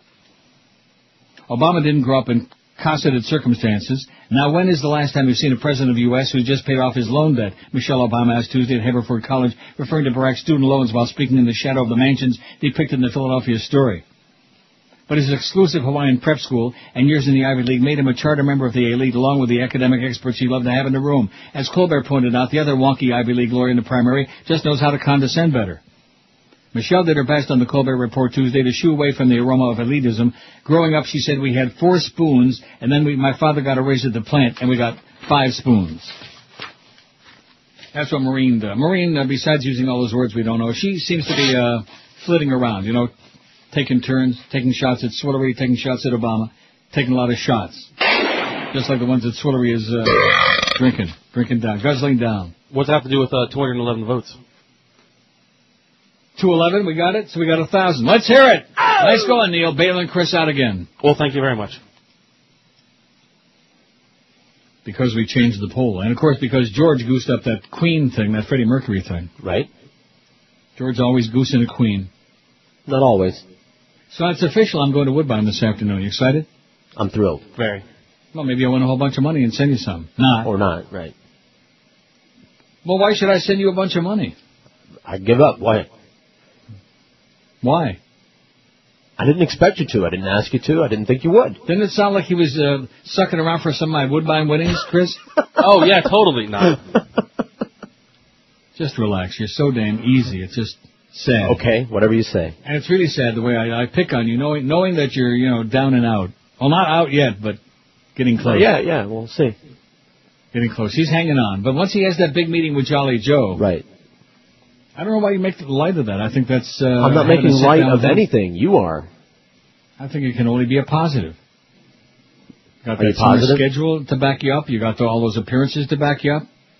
You got Chris there to back you up. I mean, with the money they're paying him, they ought to be paying you a reasonable living salary, because he sure ain't getting no mo. Make sure you mention that to Jolly Joe, that Chris is overpaid. I will. Overpaid? Mm-hmm. Siphoning off some of the cash that you need to feed your starving family. That's right. That's right, Chris. I just got one thing to tell George when he has that meeting. Oh, I think it's what George said before that got on the air. Yeah. Caught a lot of balls. Say what? Where did that come from? I don't know. Like disembodied Mo voice there. No, seriously, where did the Mo come? I don't know. Maybe it was auto started in here from yesterday. I don't know. 506. That is 560. Oh, he's back on the air somewhere. I read that. Where did I read that? He's on one of those 10-watt stations, that all call WFTL. The Crow is back. Let's hear it. Were you aware of that? No. Does anybody care? He had his following. Greg Reed liked him. But then again, Greg Reed liked anybody who ever wore a jockstrap. Or sniffed one. Exactly. Well, Greg was busy sniffing him and Screw Ann. Well, she was doing more than just sniffing. Georgia Republican instructs House on proper Pledge of Allegiance technique. These are the kind of yahoo rednecks, man, that have made America what it is today, and I'm not proud in saying it. A freshman Georgia Republican wanted to stress the importance of divine oversight of the U.S. as he saw it portrayed in the Pledge of Allegiance. Leading the pledge on the House floor Monday, Representative Paul Brown lectured others in the chamber about the correct way of saying the pledge. There should not be a comma between one nation and under God, Brown told his colleagues before beginning his rendition of a pause-free pledge. It may seem a minor issue, but some have argued that saying the pledge as Brown prefers, and as it was written when under God was inserted in 1954, implies a fealty to religion that is inappropriate in the U.S. That's correct. Without a comma, the phrase indicates that the central characteristic of the U.S. as a political community is in its subordination to God, wrote history professor Matthew Dennis, after the Supreme Court rejected an attempt to strike under God as unconstitutional. In short, the political community is defined by its religious charge, a pledge that states this becomes, in the words of the Ninth Circuit, impermissible government endorsement of religion, functioning to enforce a religious orthodoxy of monotheism. The pledge had no reference to deity until 1954, when Cold War fever saw its inclusion to separate Americans from those godless communists. The Supreme Court dismissed a case arguing that the phrase violated First Amendment guarantees of freedom of religion because the plaintiff had no standing to argue the case, not because of any inherent legal justification for the phrase. A Brown spokesman even said there should be no pause to emphasize there is no separation or implied separation between nation and God. So his House floor lesson may be more than just a penchant for details. As a Marine, clearly, he's had to face a lot more difficult challenges than instructing members of Congress on the proper way of saying the Pledge of Allegiance. Spokesman John Kennedy told Roll Call's Heard on the Hill column there was, in fact, no comma in that section. So correctly it said, one nation under God, no separation or implied separation between nation and God. One nation under God. A first-term lawmaker from northeastern corner of Georgia and a real Yahoo, probably from Aintree, Brown's House floor admonition was not his only attempt to insert God further into American life. Last November, he supported a resolution honoring a group promoting the Ten Commandments. I commend the Ten Commandments Commission for their efforts to remind Americans that we are, in fact, one nation under God, he said at the time. And, of course, he was referring to... Hail God! The biggest name. Can there be any doubt? This is Neil Rogers. Sports Radio 560 QAM. The sports leader. In a republic, baby. Only in Miami. People are skeptical of my statements about my trip to Bosnia. Perhaps you're skeptical because the media found out it wasn't in the least bit true. But I maintain it was a terrifying trip. During the flight, Sinbad took off his shoes. The in-flight movie was Deuce Bigelow, Male Gigolo. My press secretary fell asleep on my shoulder and drooled on me. There was a crying baby, and they ran out of limes. So as you can see, I truly am the crisis-ready candidate. Oh, my God, was that sniper fire? Hit the deck, incoming! That was just a flashbulb, Mrs. Clinton. Oh. You see, I cackle in the face of danger. 131 at 560 WQAM. We got Jerks coming up at 2 this afternoon. He's going to throw in a lot of F's and MFs and stuff like that you may have missed when we had. Hey, I'll listen for that. What? I'll listen for that. Yeah, there you go. Then we don't have to worry about taking that office pool on when his last show is going to be. We could still do that. No, that's bad. That would be bad. It would be like dancing on somebody's grave. It's not their grave if they're not in it. Now, how come these people are sending me all these pedophile priest stories while the Holy Father is in Washington? I think that's why. That's bad. There he is in the Pope Mobile. Look at that. Is it the White House? Oh, my God. Washington welcomes Papa. Hey, hi, Poppy. Okay, remember after... Oh, that's the end of that. Boy, that was quick and to the point. Thank God. Frustration continues for the alleged victims of accused pedophile priest Reverend John Zanter. Zanter was back in a Worcester, Mass. courtroom on Friday. A judge says he needs more time to decide if Zanter is competent to stand trial. Although it says here to stand trials. Sitting in a wheelchair, Reverend John Zanter appeared in Worcester District Court. The former priest in the Worcester Diocese is accused of anal raping of 2 Worcester altar boys in the 1980s. At Friday's competency hearing, the question was whether or not Zanter is competent to stand trial. His lawyer argued his client is incapable of it. His brother, Paul, was called in as a witness. He said his brother is suffering physically and mentally, incapable of comprehending basic questions. The prosecution pushed for Judge Richard Doney to review statements Zanter made to a doctor during medical evaluation. It says Zanter gave correct answers when the doctor asked him to remember his past, dating all the way back to his childhood. One of the alleged victims, Michael Chasness, was in the courtroom. He's been waiting for Zanter to stand trial since charges were brought against the former priest 5 years ago. I don't know who to believe or who not to believe. All I can do is keep showing up and hope that justice will have her way. He said, this priest raped me many times. He would tell me that this was how a good altar boy was to behave and that my place in heaven was secure. The things that this man made me do in the name of the Lord still makes me sick to this day, he'd be saying. In the name of the Lord. In the name of... Hail God! That's right. So, yes? I have a router update for you. Oh. We can buy it, we the company meaning. Yeah. Buy it, have it shipped to us, and then ship it to you, which would take about 5 days. Mm-hmm. If you don't want to go out and just buy it yourself. Yeah. They'll do that. Order it and then ship it to you. But if it's like only 50 or 60 or 70 bucks, I mean, for a decent one, what's the big... Why can't I just go out and get one? What? Just letting you know what was said. I think I should just go out and get my own. Right on. Tell them I'm going to get my own, like I get everything else my own. I'll do it. Or I can go online and get it shipped and have it here in one day. Right. But tell them thanks anyway. That was very white of them, okay? That was extraordinarily white. Considering the Steph that did it, I'll tell him. Well, he's a good guy. And yes, he's he is. White. I never met him, did I? He's off-white. Is he off-white? Yeah. He's a good not guy. like Lenny Martez, is he? He's a very good guy. What do you mean, like Lenny Martez? He's not that dark. Yeah, he can speak. 224 votes on the poll, the best male singer of all time. Now, let me take a look the first time we did this, and it's a long time ago. We haven't done these music polls in a long time, in a raccoon's age. I can't find it. Don't you hate that? Yep. That's because I got these Charlie B pools, such as they are. Charlie, quit giving me lectures on my life, okay, Charlie? Just send the polls and shut up. Or not, or just go away. Some of these people get so impudent. You know what I mean by that? Yep. Impudent. Petulant. Oh, well, I'm part of the show, so I'm going to tell Neil how to negotiate and what to do and get the fart sounds back. Oh, here we go. Here it is. Favorite male singer of all time. Now, how many votes did we have, Chris? Right now we have... no, I don't mean now. Oh, you mean originally? 1,026. Wow. Wow, what? And that's years ago. So the fact that of course, it could have been a weekend poll, probably, I don't know. Poll number 264, I don't know if Eric has a way of knowing what the dates are on those. 264. He does know. Or He does know? He can know. He can find out. All right. Well, he'll check it out.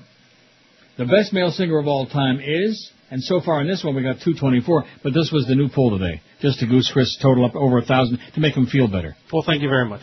Well, because you've been a little bit depressed, especially yesterday. You weren't here. Yeah, I was so depressed yesterday. Zach really let you down bad. That's because Zach he's lost it, Well, I mean, he had 3 hours. He was making all kinds of executive decisions last week, and now this week he's like a paper tiger because Joe is so beast-intensive now that it's just nauseating.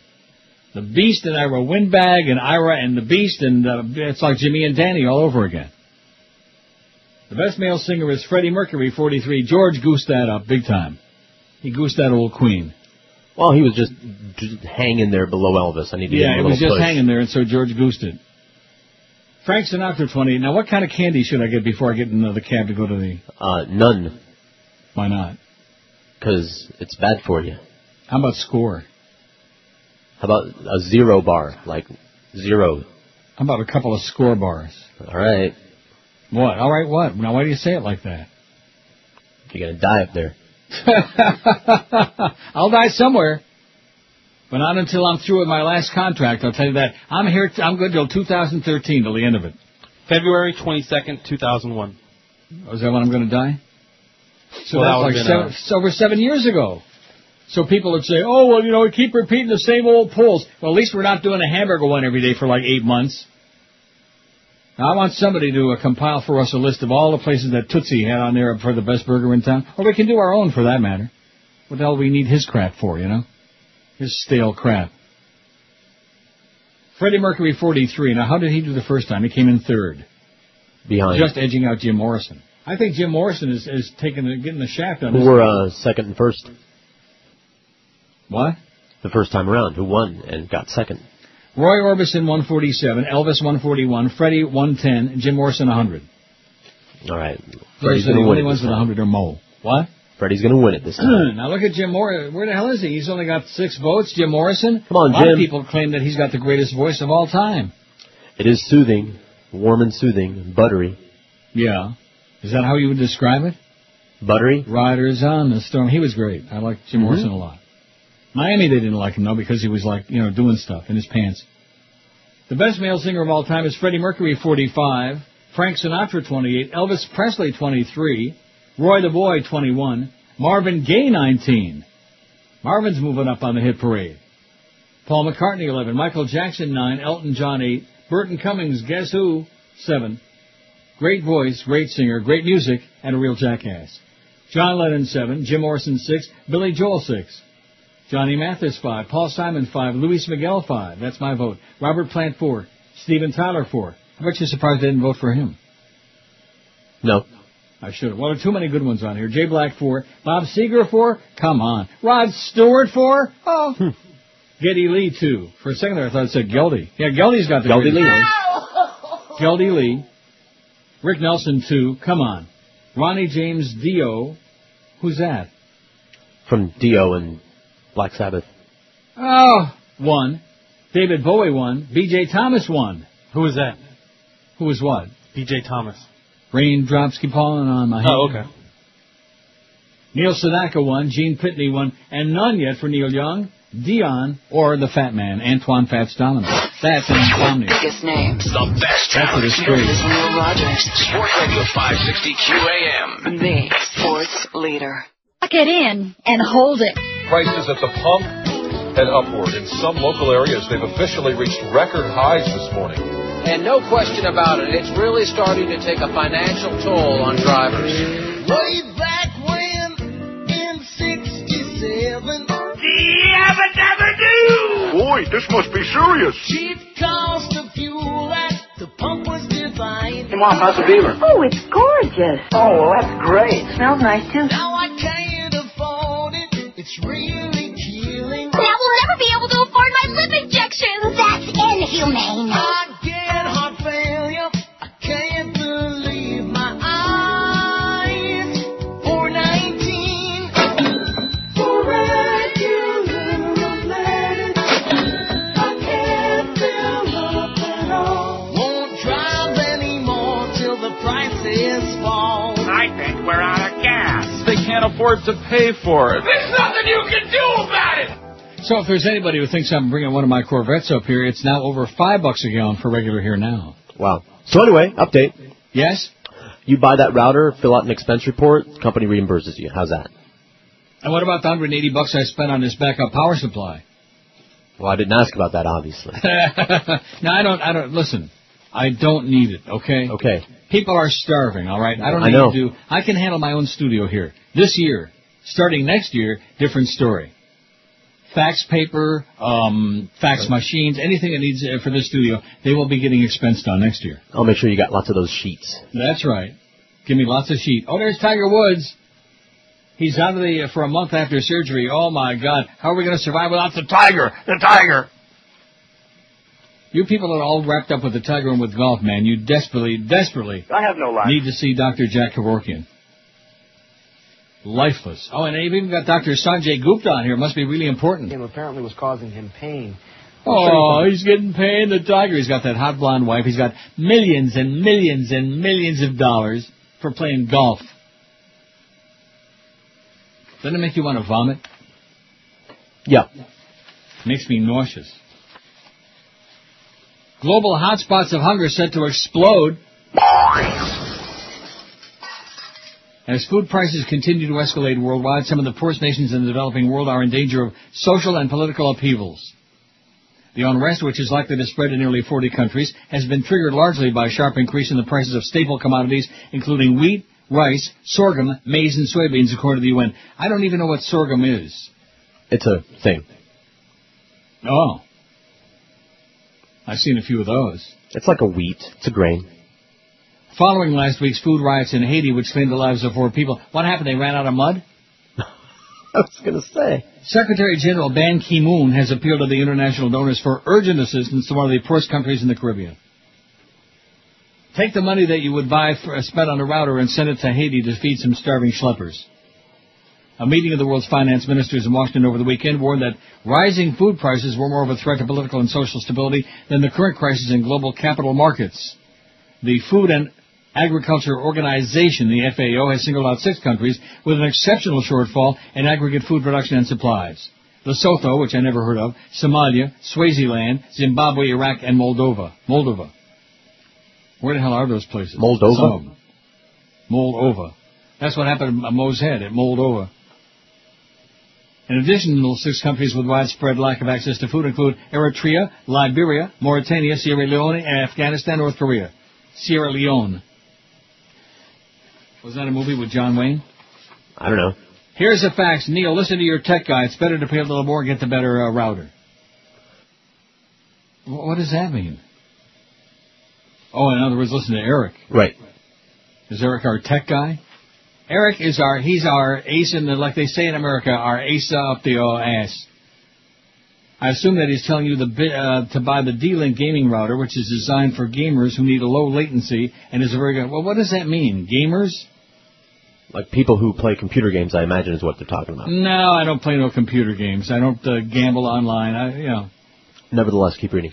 And it is a very good router. If you're using it for phone calls, you may notice a very slight delay from when the caller speaks and when you hear it, and the other way around if you're using a cheaper, higher latency router. Well, I don't need that. I need a better one. Right. Also, perhaps a more appropriate term would be shrillery instead of swillery. Well, that's not bad. Shrillery. I like that. Shrillery. I was going to say swillery. Look at that. 68 on Thursday and 68 on Friday. Holy cow, man. Spring has sprung. The sun is shining. It's beautiful. You wouldn't believe it. You believe it? I believe it. Oh. See, just to be contrary. I told him he wouldn't believe it. I believe it. It's already 17. It's 63. Do you have any idea how long and miserable and rotten this winter was here? It was the only time since I've been here that winter was. It was unacceptable. I'm protesting to Don No, even though we ain't there no more. No. Let's see. How about George Michael from Wham? Miss Michael is the best singer of all time. Well, we can put her on there. And why does it say George Michael from Wham? Wasn't George Michael a solo much like now, longer than he was with Wham, with his boyfriend? Wake Me Up Before You Go-Go's. Mm-hmm. God, what a horrendous, what a gay song. Yeah. Well, what do you expect? From a gay guy. Well, Elton John doesn't do gay songs. I mean, although he did give all that money to Shrillery, I'm not real pleased about that. But, it's a free country. He can do whatever he wants with all his big bucks. Go give it to Shrillery. Like I said, it's a fag hag thing. She's probably a big fan. In fact, maybe they hang out in the same clubs.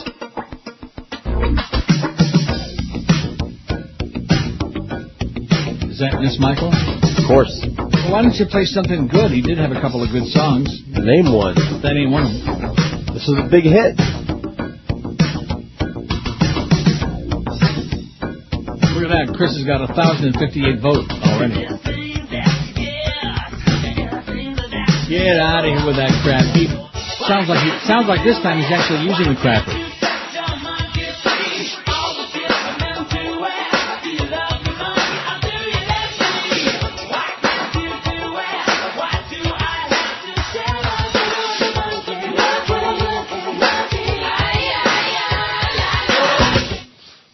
Monkey. Horrible.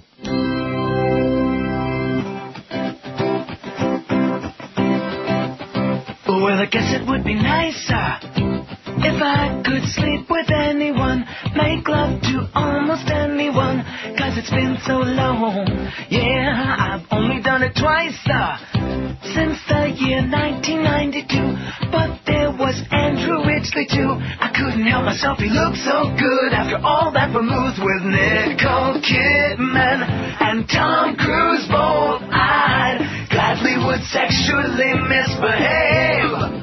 Oh, but I heard them both say George Michael's gone mad. We would never make it with that guy unless, of course, he shaved. Yeah, I wanna have sex. I got to have sex. Yeah, I got to have sex. I got to have sex. The biggest names. The best talent. This is Neil Rogers. Sports Radio 560 QAM. The sports leader. It's day in Miami town. At 560 WQAM.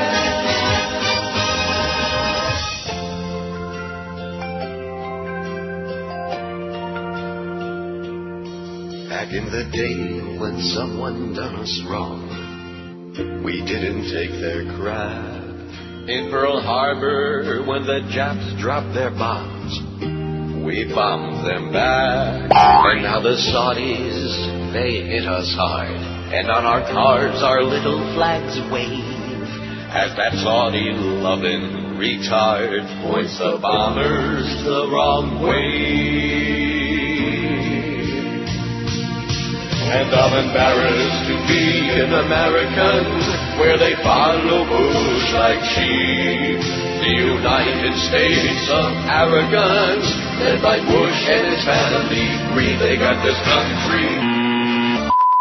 Ambling towards the darkest days in our history. I don't want to be a Pax American in the USA. I'm dying over here.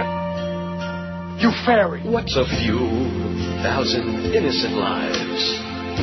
Stop living in the past. If you want that SUV to drive, you're gonna need more gas. It's the greatest country in the world, they train us to believe. And anyone who says that, obviously, can't afford to leave. Absolutely. And I'm embarrassed to be an American where we patriotically wave a flag in one hand with our head in the sand and blindly follow the powers that be. Apathetic. Watching state-run news on a 65-inch screen. Scratch your fine, everything's okay. Okay. In the USA. Bye, bye, bye! The biggest names, the best talent. And your home for Miami Dolphins football. Sports Radio 560 WQAM. Miami, Fort Lauderdale. You know, they got the... But, yeah, look,